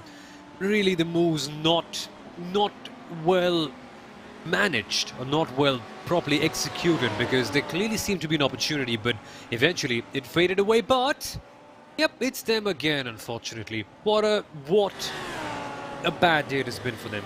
From bad to worse yet again. And this is side by side with Xanity Motorsports. They just get Oopsie. bullied off the track there. And not much Ashley Beard could do. He manages to go for a bit of lawn care service, in the words of Jonathan Burke, and holds on to that car, keeps it on the track, and putters around then in 18th place. Look in front of them, by the way. N-Race going 3 wide down in towards turn number 1. They take 2 positions in 1 corner. And the French team with a bold move to move themselves up into 14th position.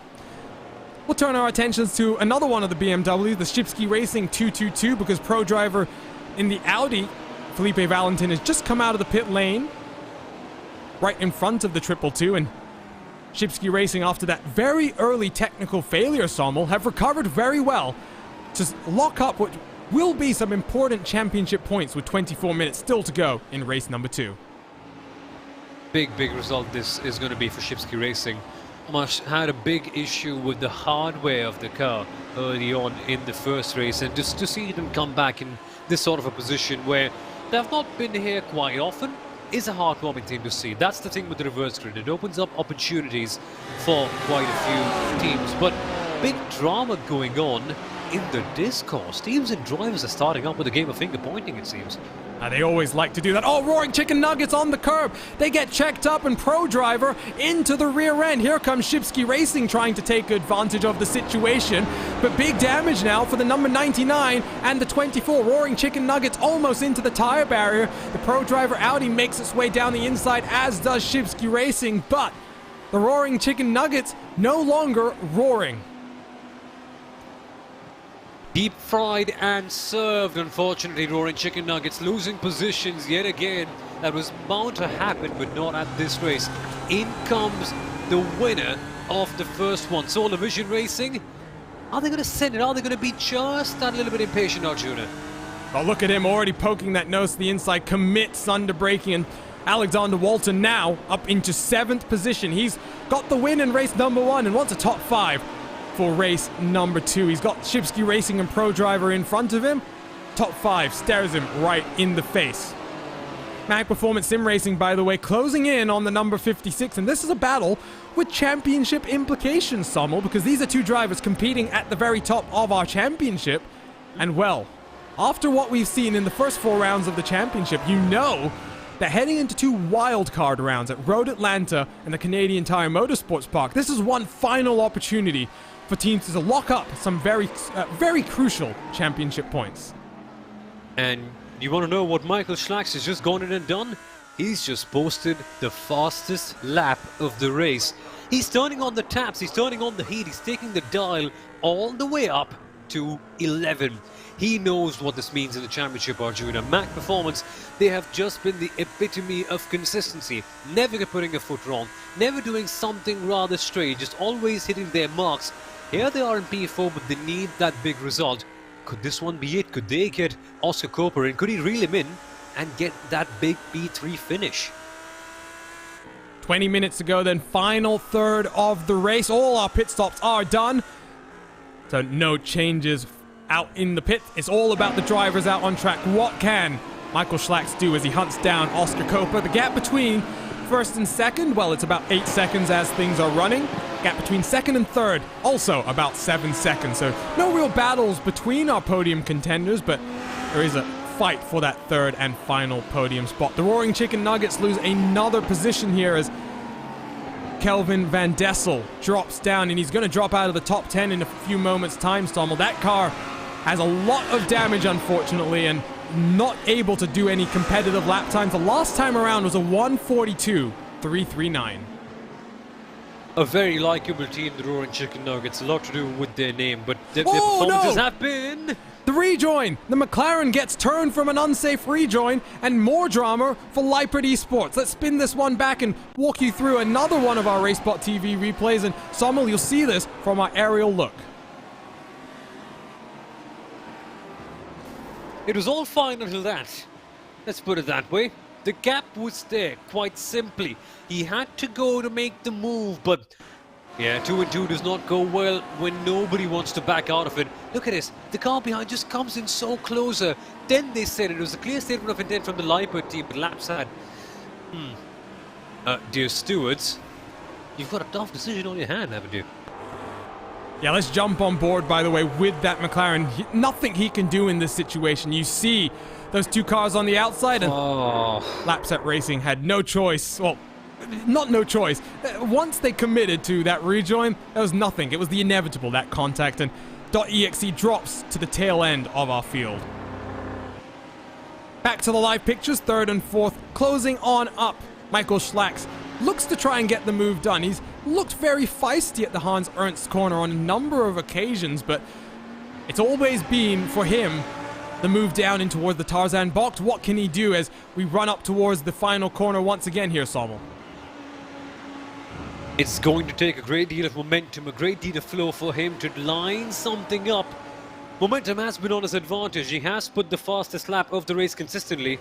RSR defends the inside line. They have committed to their corner, but seems to me, Arjuna, that the move will happen inside the last 10 minutes. Schlacks does not need to rush it right now. There is no need. He can keep it under control, but if there's one thing that's for sure, he needs that position. So we'll see what happens there. Edge of the top 10, Roaring Chicken Nuggets about to lose one more position. Richard Small looks to the inside in his Lamborghini. The Chicken Nuggets try and fight it around the outside, but with the damage they've unfortunately had to deal with, not going to be able to hold on. We are getting word, by the way, in our YouTube chat from the starting driver for the number 99 car that they've struggled for the balance of the car so far since it's been released, and they'll be hoping for a car that maybe suits their driving styles a little bit more as we head in to the final 2 weekends of this championship. Let's take a look at a RaceSpotTV replay. Something happened to N-Race Esports. Jordan Froon, who's 5th place in our championship, gets a little bit wide coming through Masters corner. Boy. And wow, does a good job there, Sommel, to actually be able to avoid the train of cars that's about to come right behind him now. Yeah, it's a bit of a good one for them. It's lucky that they actually missed out on clobbering into other cars because the penalty could only make it worse. But for them, being in P5 in the championship, heading into this round, it's been quite the bad one. Yeah. So, another issue, by the way, as we jump back to the live pictures, Next Level Racing, who were running up in 8th, have fallen down a couple of spots. They were running by themselves, so it looks like the Masters corner is proving to be a bit of a challenge. You can already see the tire marks there, Sobel, from other cars that have had some excursions there. And, well, the number 77 becomes the latest victim of Masters corner. I know exactly what's happening around here. Before, at the exit of the last corner, you just want to extend your racing line. You want to go as wide as you possibly can, but it's just Zandvoort in a nutshell. Sometimes the GT3 cars just do not turn as much, and you put one wheel on the grass, as we all know by this stage. It's as good as walking on an ice rink with flip-flops. It's not going to work. It will not work indeed. You'd end up flat on your face in short order. But 3rd and 4th continues to close on up. Michael Schlacks, you say he might want to be patient here, Sommel, but I'm not so sure. He's looking to put that car into the right positions, force some pressure onto Coper in front of him. And I think that given what we saw in race number 1, where after that late race mistake, Sommel, he had to come back up and tried to get onto the podium with the last lap pass.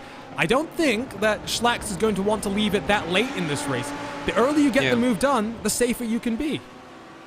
Of course, there is that mentality that he has to take into account, definitely. But for Michael Schlacks, it's been one thing that Mag Performance have been very good at, consistency. He does not want to give up on this position.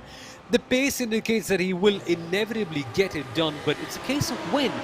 we have seen time and again quite a few teams be on the aggressive, constantly put their nose on the inside and remind the car up ahead that, hey, listen up, my friend, I'm right here, I'm going to get the move done. But by consistently putting your nose up there on the inside line, which I'm going to come to later on, the because apex misses. They've missed an apex Sommel, and they've gone off into the gravel, and fortunate to not cause a big chain reaction there.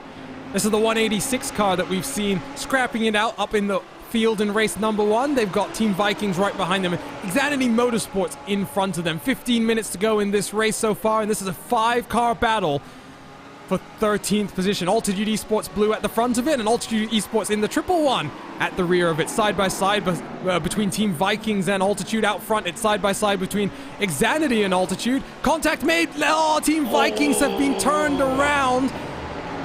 And, well, what can you say about this race for Altitude Esports, Sommel, other than disaster? Bulldozed. That's what happened right there. They just got bulldozed, Team Vikings. Look at this. It's just like putting insult to her injury. It's not like they're letting him go. They're just dragging him on. Oh boy, for Altitude Esports, they've descended rather quickly in this race. And they'll be hoping for a reset and a good comeback because they've shown so much promise, so much pace. This one has just been so scrappy for them. It's just a one to forget.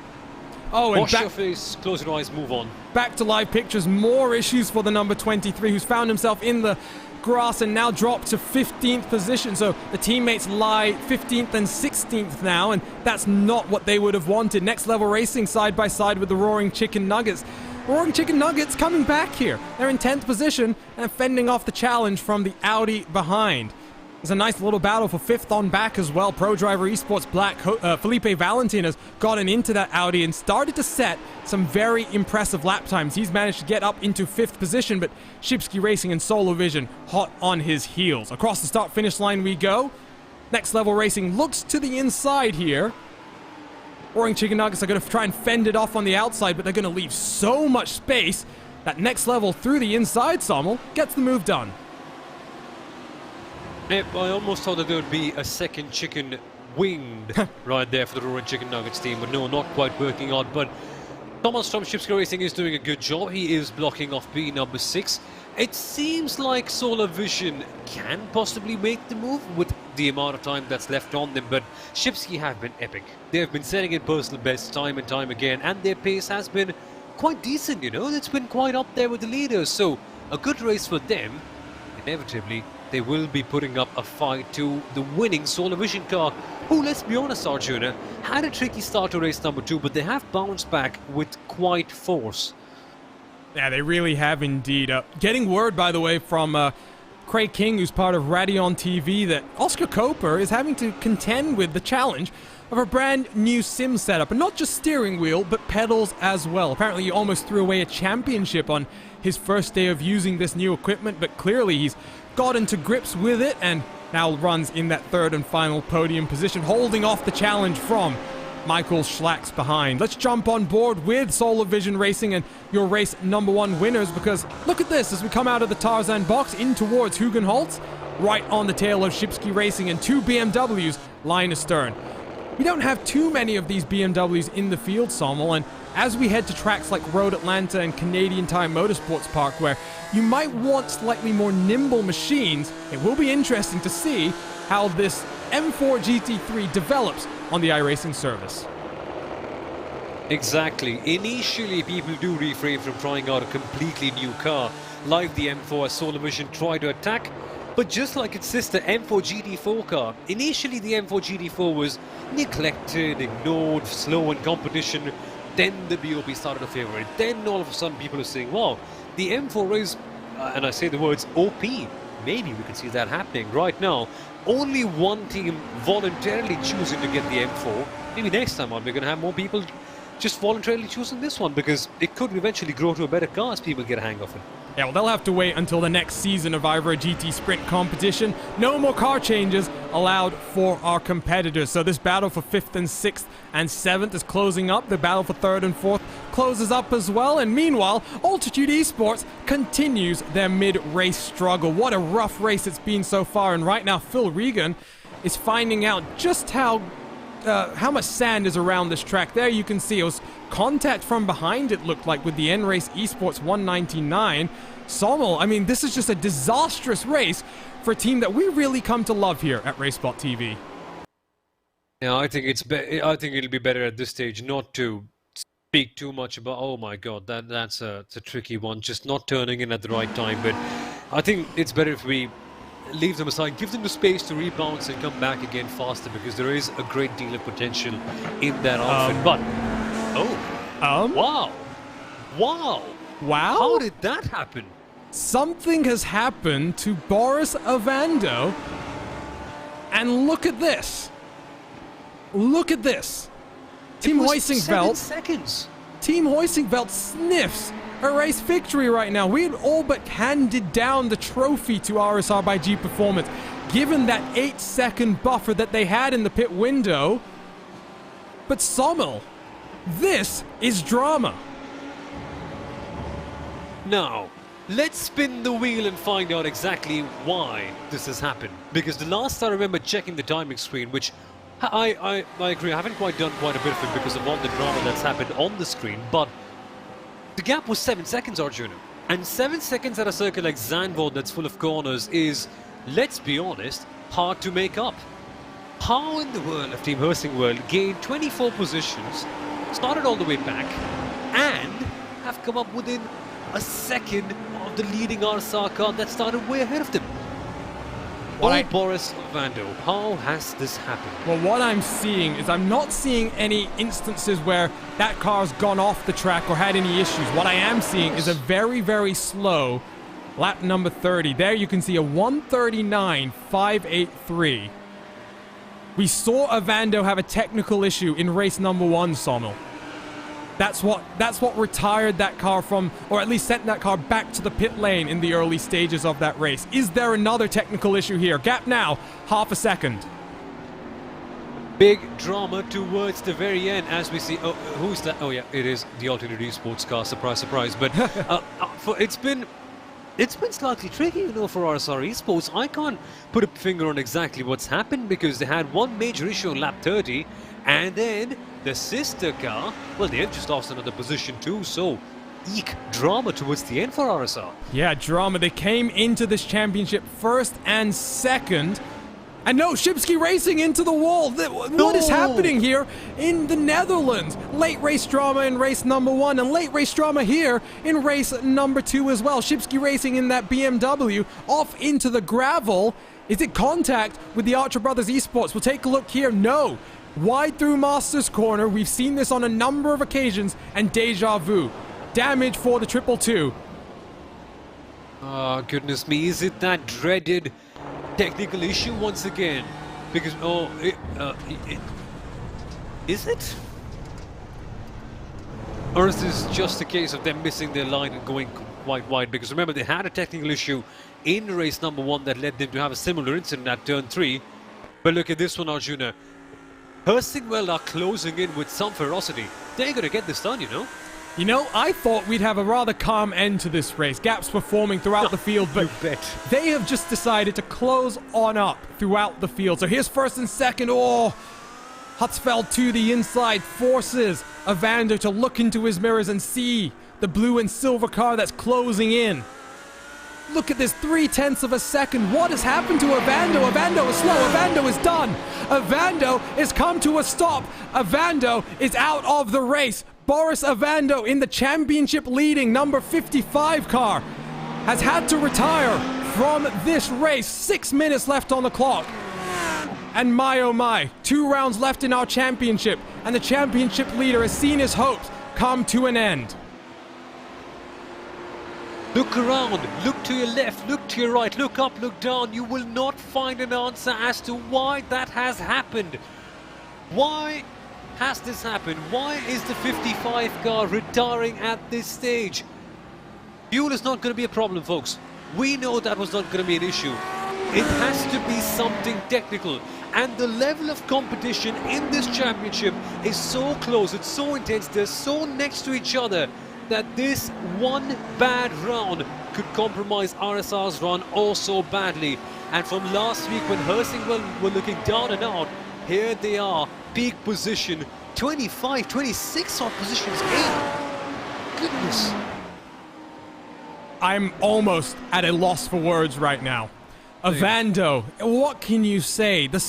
You would have to assume, Sommel, we know that race number 1, he had a technical issue due to iRacing, as Altitude Esports has had another bit of contact with Team Vikings once again. We'll take a look at the replay, but all attention on Boris Avando and his iRacing issues, because race number 1, he had an iRacing crash that forced that car onto the outside of Master's Corner, and this time, that car is now all the way down the timing sheets. Avando is classified in 24th position right now, and the championship leaders are going to see their points haul drop. I don't even know what to say, Arjuna. That's just so unfortunate. There was a layer of confidence and a layer of ease surrounding RSR Esports heading into this round. Quite a bit of a swagger that, hey, we've got top 2 positions for ourselves. And that was just the nature of the way they performed, but man, tide has turned badly. I'm going to have to apologize. I think I just had a commentator's curse here, Sommel. Did you? Arjuna, I think I'm going to mail you a big block of wood the next time we have any IVRA race, because that's just been such the case. Oh yeah, boy. I need to go to Home Depot and buy a bunch of 2x4s. I was talking about how Avando just had to bring that car to the checkered flag.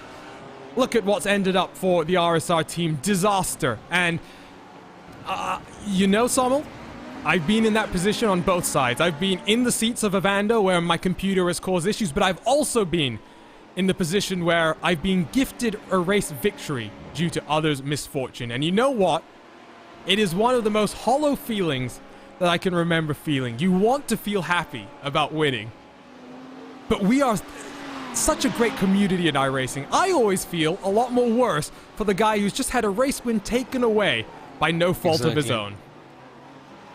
Exactly. Lapsat Racing going wide, Apex misses trying, but let's not take a look at that intensely, because there is a bigger battle in the championship, of course, with RSR. And the worst thing that it happens, Arjuna, is you can't even think that it's your own fault. So as the driver, how gutting would that be, knowing that there's nothing in my power that I can do about it? Oh, it's awful. And Avando is already in our YouTube chat talking about needing to buy a new PC. He's got a couple of weeks before we regroup for round number 5 at Road Atlanta. But you would have to assume, the one thing that we know for sure is Avando's getting a new computer come a couple of weeks from now. Small issue, by the way, for the Quasar number 25 car, as we try and just catch our breath from the championship drama that has just played out at the front of your field. This is Richard Small in the 25 car. Coming around turn 10, seeing the rear end of the Lamborghini being loose on a number of occasions, but in this case, it's Altitude Esports who continues their miserable run of luck so far. And Quasar Sim Racing has to come to a stop to stay away from them. Let's pick up the battle, by the way, between Solar Vision Racing and Felipe Valentin here, Sommel, because Alexander Walton, who won race number 1, now tries to get up into 4th place in race 2. Walton has been excellent this weekend so far, so composed, so good, but we haven't spoken about Pro Driver Esports much in this championship, and I wonder why, because they have been so excellent, so consistent today. First it was Alonso, now Felipe Valentin, and initially I was wondering, yeah, that, you know, Solar Vision are going to get past them with much ease, but with 2 minutes to go, that's not a certain thing, you know. Felipe Valentin could just use the nature of Zandvoort to his advantage and keep hold of what would be an excellent P number 4 for them. So it's going to be one more lap by my calculations. Team Hoisingveld coming around Ari Lewandijk right now to start what will be the white flag lap, but we stick then on board with Alexander Walton, who uses all of that curb on the left-hand side as he hugs that car in through that cambered left-hand hairpin. Now sets up for Ari Lewandijk, the run off the corner. He wants to carry that momentum, use the draft as you go across the start-finish line, down in towards Tarzan corner. He loses out slightly, though, as we come out of the corner. Pro Drive down to the inside, all the way to the pit wall. It's going to force Walton to look to the outside if he wants to make the move happen. Lights flashing. Walton doesn't commit to this one, though. He might try to set up the over-under, but as we run down into Hugenholtz corner, not really going to be a passing opportunity, and Valentin should be able to hold on to that 4th position for the remainder of the lap. Goody, though. There are a couple of more opportunities. Audi S could be one. You just need to line it up and you just need to force your way through. But remember, far too much and both of you could be sent spinning. So, half a lap to go then. Can they get this move done? Alexander Walton applies the pressure to the rear end. Mats Thors Hutzfeldt about to enter the Hans Ernst corner. A couple of corners to go before he takes another race win here. Walton to the outside, a little bit deep, and that might end his challenge for that 4th position. Couple of corners to go for him. He's going to be a bit too far back to try and send it into Hans Ernst. So, let's turn our attention out front once again. Mats Thors Hutzfeldt, we talked to him after race number 1. He sounded a little bit sad, in my opinion. He was maybe expecting a little bit more, but here we go. Victory in race number 2, and they're going to look to move up the standings in our championship as they try and challenge for that championship. They've won races before, and another race victory here, Sommel, sets them up very nicely as we have 2 rounds to go. Drink it all in if you're Mats Thors Hutzfeldt at this moment. Team Hersing World number 78, after being punched in the gut at Daytona, they've come back fighting and they've done it with some flying colours here at Zandvoort. What a performance. It's not the number of positions gained, and what a performance it was in the end. Great drive, but drama is not done yet.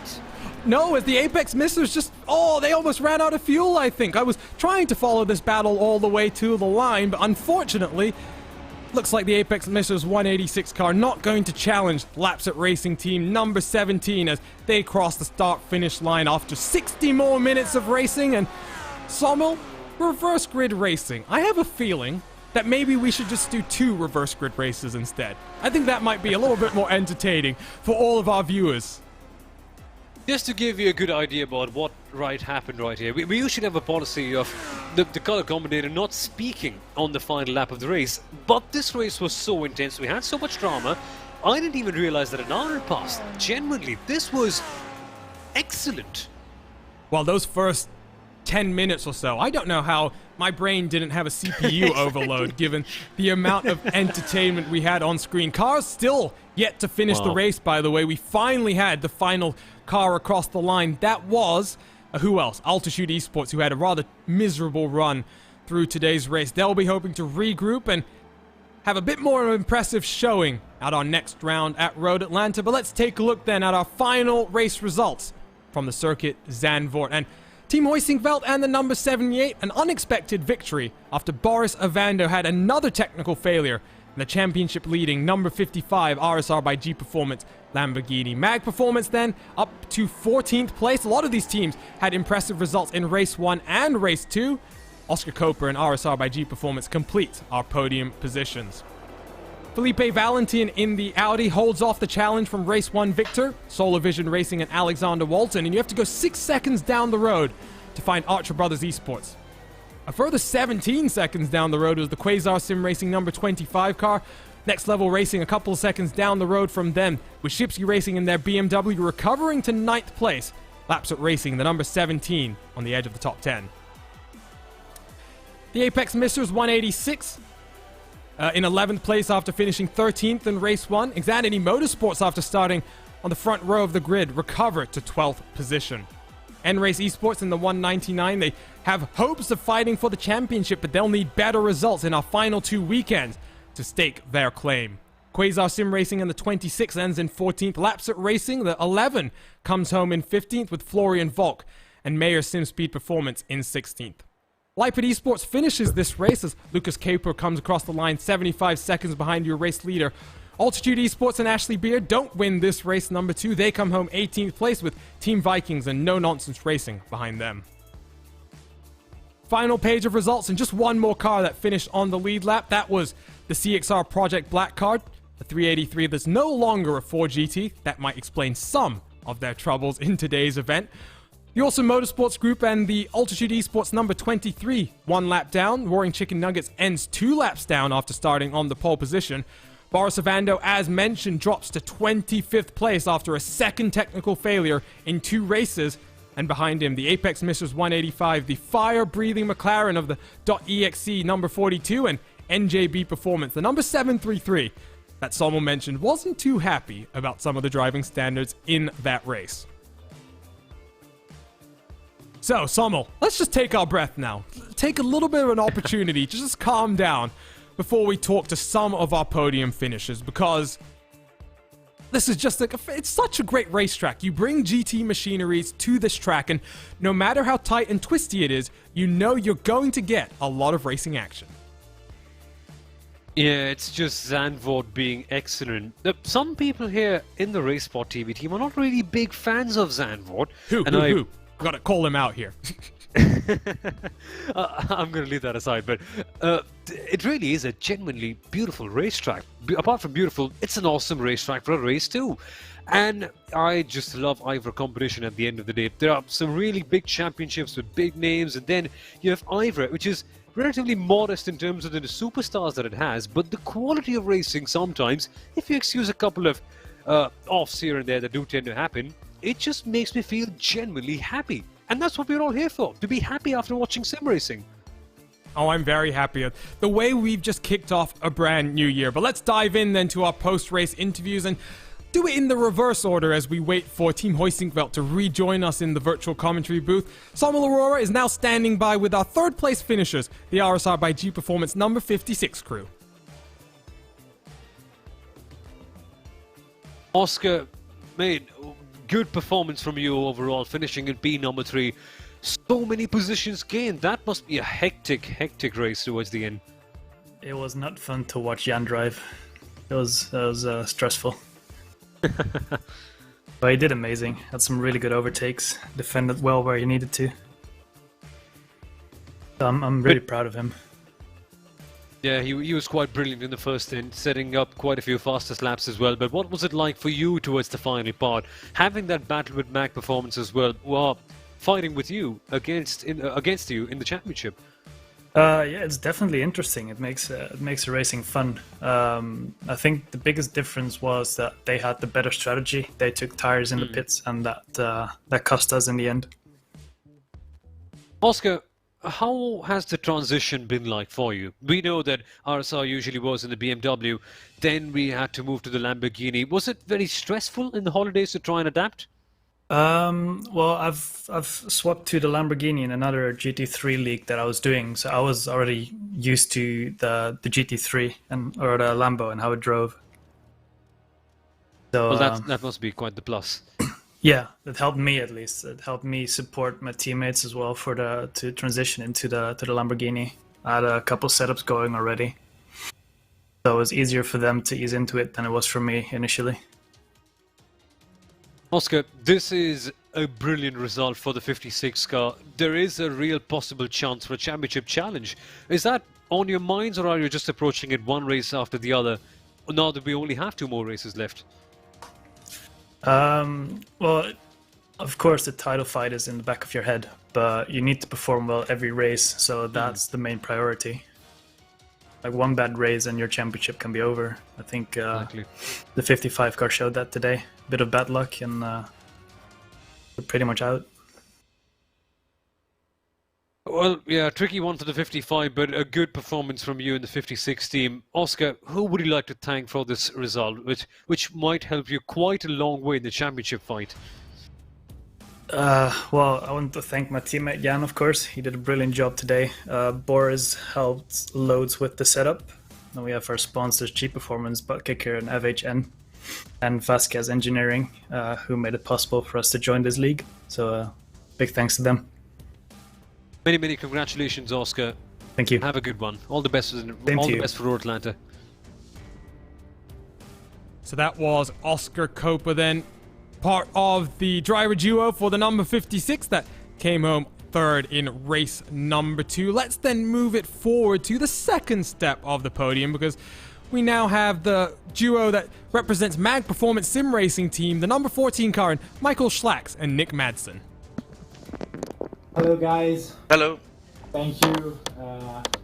Thank you for the obviously for the organization of the race.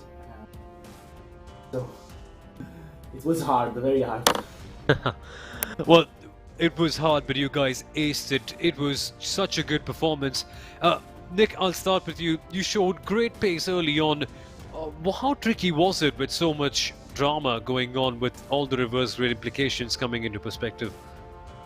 It was really tricky. Always the first lap is really important to gain some spots and to not crash, to avoid crashes and stuff like that. But I managed to came through and put in some good laps and was fighting a bit with some other cars, which cost me a bit of time. So I decided to pit a little bit earlier to give it to Michael, to some free space to Michael, so he could put in some good laps. We were wondering why you did that. We were quite curious because you really had a great degree of pace early on. But Michael, you took it well home towards the very end. That was a fun battle with the RSR team. Do you think there's going to be a shot at the title again with the RSR guys and Team Hursingwell with only 2 rounds to go?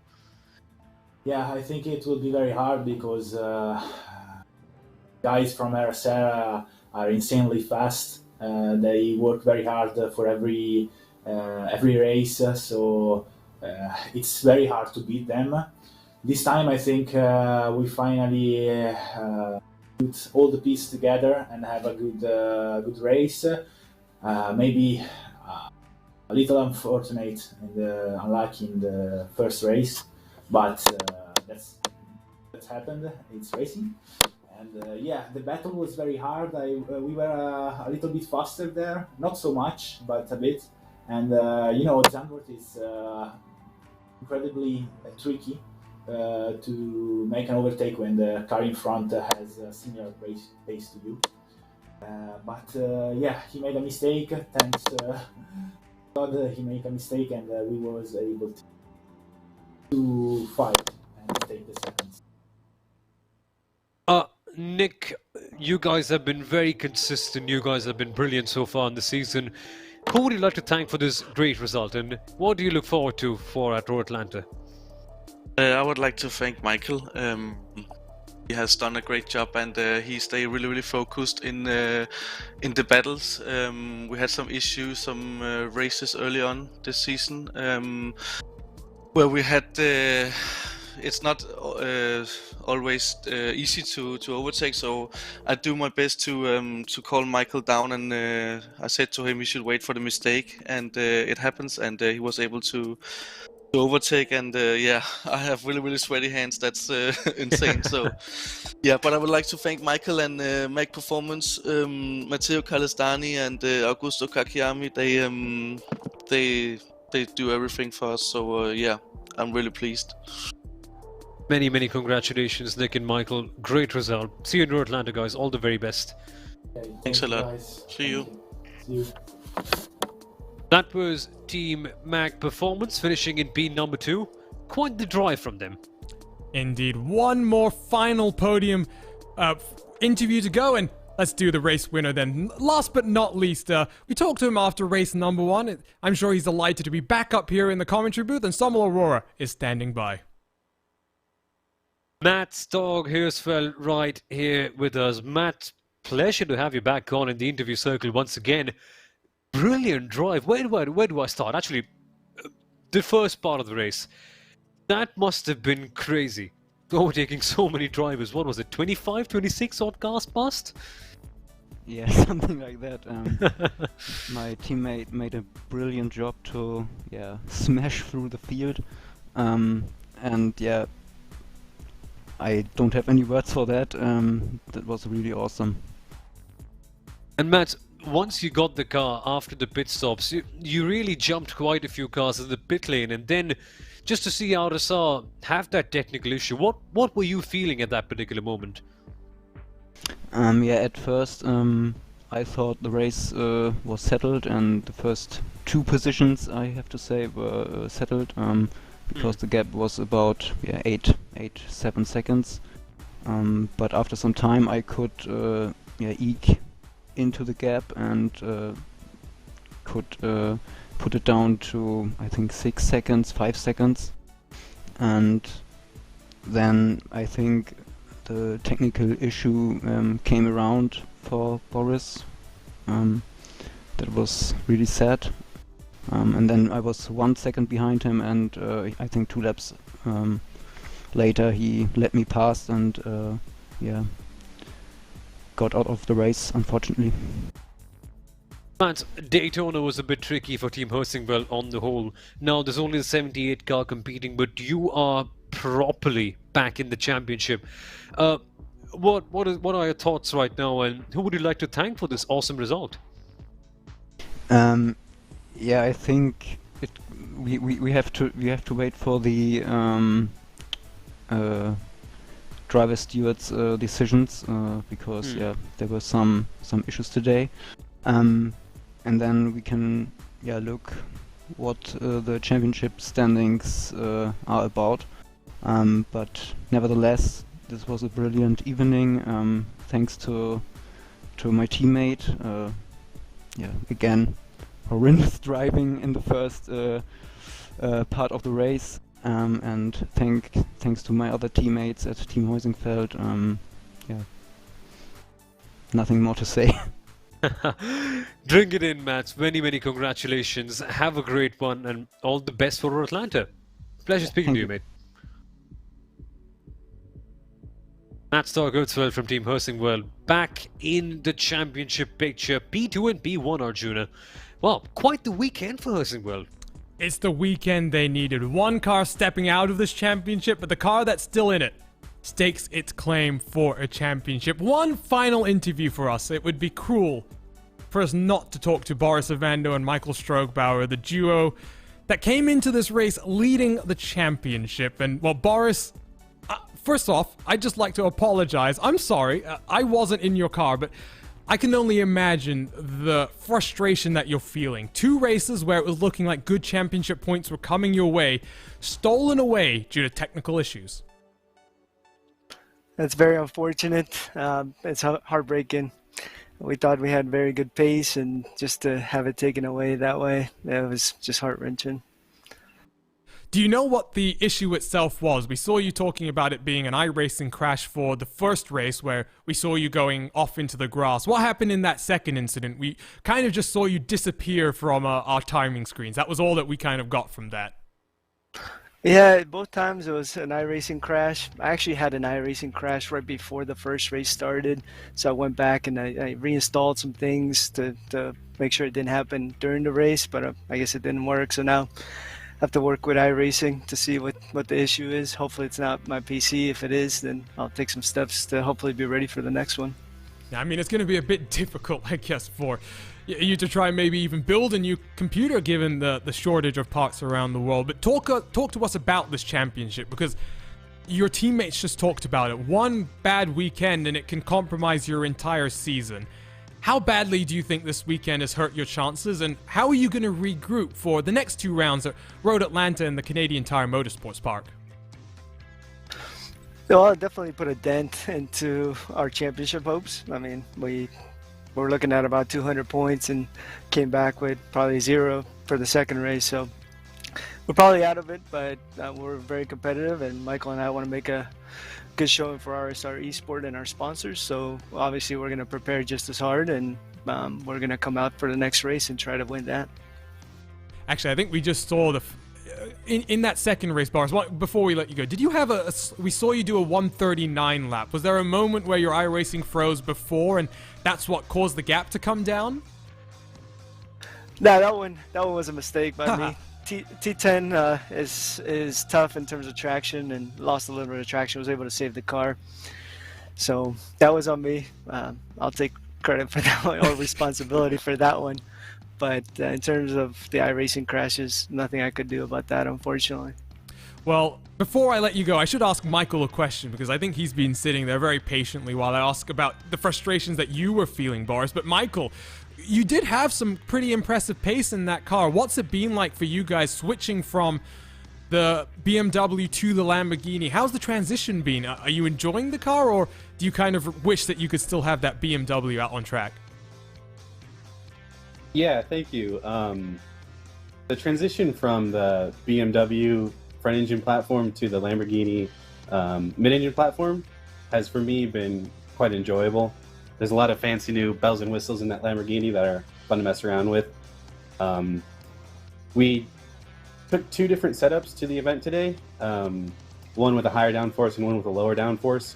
And I think Boris and I both agree that the low downforce setup was a lot more fun We could really get aggressive with it, especially at the start of that second race, that I didn't feel like we could do so much with the BMW. So it's nice having that ability to move the car around with the pedals more so than the wheel.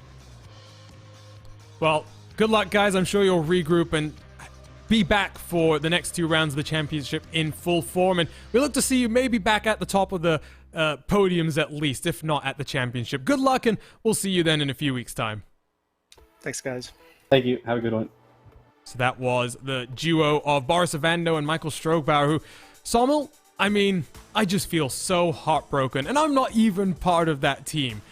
It was looking to be a very interesting championship fight, and coming into this round leading the championship, it's just a big disappointment that now the number 55, from what we can tell, is no longer in contention for our championship. And it comes right after we thought that the number 55 would be the prime contenders, if anything, the ones who had the most to lose. Sports, whether it be esports or real life sports that play on the ground, that's just the nature of it. Sometimes the tide is just not in your favor. And when you're courtside at Zandvoort, well, the waves were especially salty for them for RSR Esport today. They got a good one with the number 56 car, and that was an excellent performance. They are taking the fight up to Team Helsingborg and Mac Performance, but the 55 were the prime contenders, and they still haven't won a race yet, Arjuna. No, and I think we've got 3 contenders here. Team Helsingborg, Mag Performance, and the RSR number 56. There are other people on the outside looking in, on the periphery, the likes of Solar Vision, who, if not for that the incident that took them out of the lead in Silverstone, they might have been right up there at the top as well. So exactly, it's an interesting championship, but we saw some crazy racing in race 2. I'm gonna have to go back and watch that back just to try and understand all the stuff that we missed calling out on the broadcast as well, because we didn't show any replays for like 20 minutes. We missed like half the action. Exactly. Towards the end, I was just thinking, wow, it's done already? Is it that quick? And time just flew past. I'll be honest, it's been a while since I've had a race like this one, where time just flies. You look back at the clock and realize, oh my goodness me, there's so little time left, because the racing was so good. Yes, some cars spun, there were some accidents, agreed. You can't finish the sentence without mentioning that, but this is IVRA competition on the better side of things, Arjuna. This is what happens when the racing really is good, and it has happened at the most unlikely of circuits at Zandvoort. And it's not... First weekend of the new year, right? You would have thought maybe we get a weekend off. No, right back to racing, and it's a busy January. We've got IVRA Club Sport that returns in 1 week. The 4 hours of Spa-Francorchamps. A week after that, IVRA Endurance Series returns. The 4 hours of Mid-Ohio. So we're right into a very, very busy period of racing action. And 2021, you and I had the pleasure of commentating many IVRA series in 2020. 2021 should be even better. Indeed. Can't wait. There's going to be so much good stuff coming in. I'm buzzing for esports and IVRA racing more than I am for real world racing this year.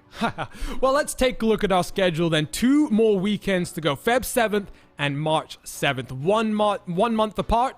Are 4 races left this season. 4 more hours of racing action to determine our inaugural IVRA GT Sprint Champion. It's been a fun day so far, and we're just kicking off a very busy 2021 here live on RaceSpotTV. You can follow us across all of our platforms for more sim racing action, and if you're not already subscribed on YouTube, hit that red button and hit the bell next to it to get notified every single time we go live with the great sim racing series that we get to cover. It's been a super entertaining ride, and now I get to go back and listen to the last 3 hours or so and watch back the action that unfolded at the CM.com circuit Zandvoort. My name is Arjuna Kankipati. I've been joined by Sommel Aurora for today's action. I've also had TV cameras from Istvan Ballo and TrackCams 22 showing you everything on screen. Additional car cameras provided by RaceSpot's own Tyler Maxson. Live timing and scoring provided by our partners at timing71.org. You can follow along over there with the best in the real and virtual worlds using their world-class suite of data analysis tools. That's going to be it then for our first race of 2021 in IVRA competition. We'll be back in 1 week's time live on RaceSpotTV for the IVRA Club IVRA Club Cup and the IVRA Club Sports Series, but we'll see you then next time.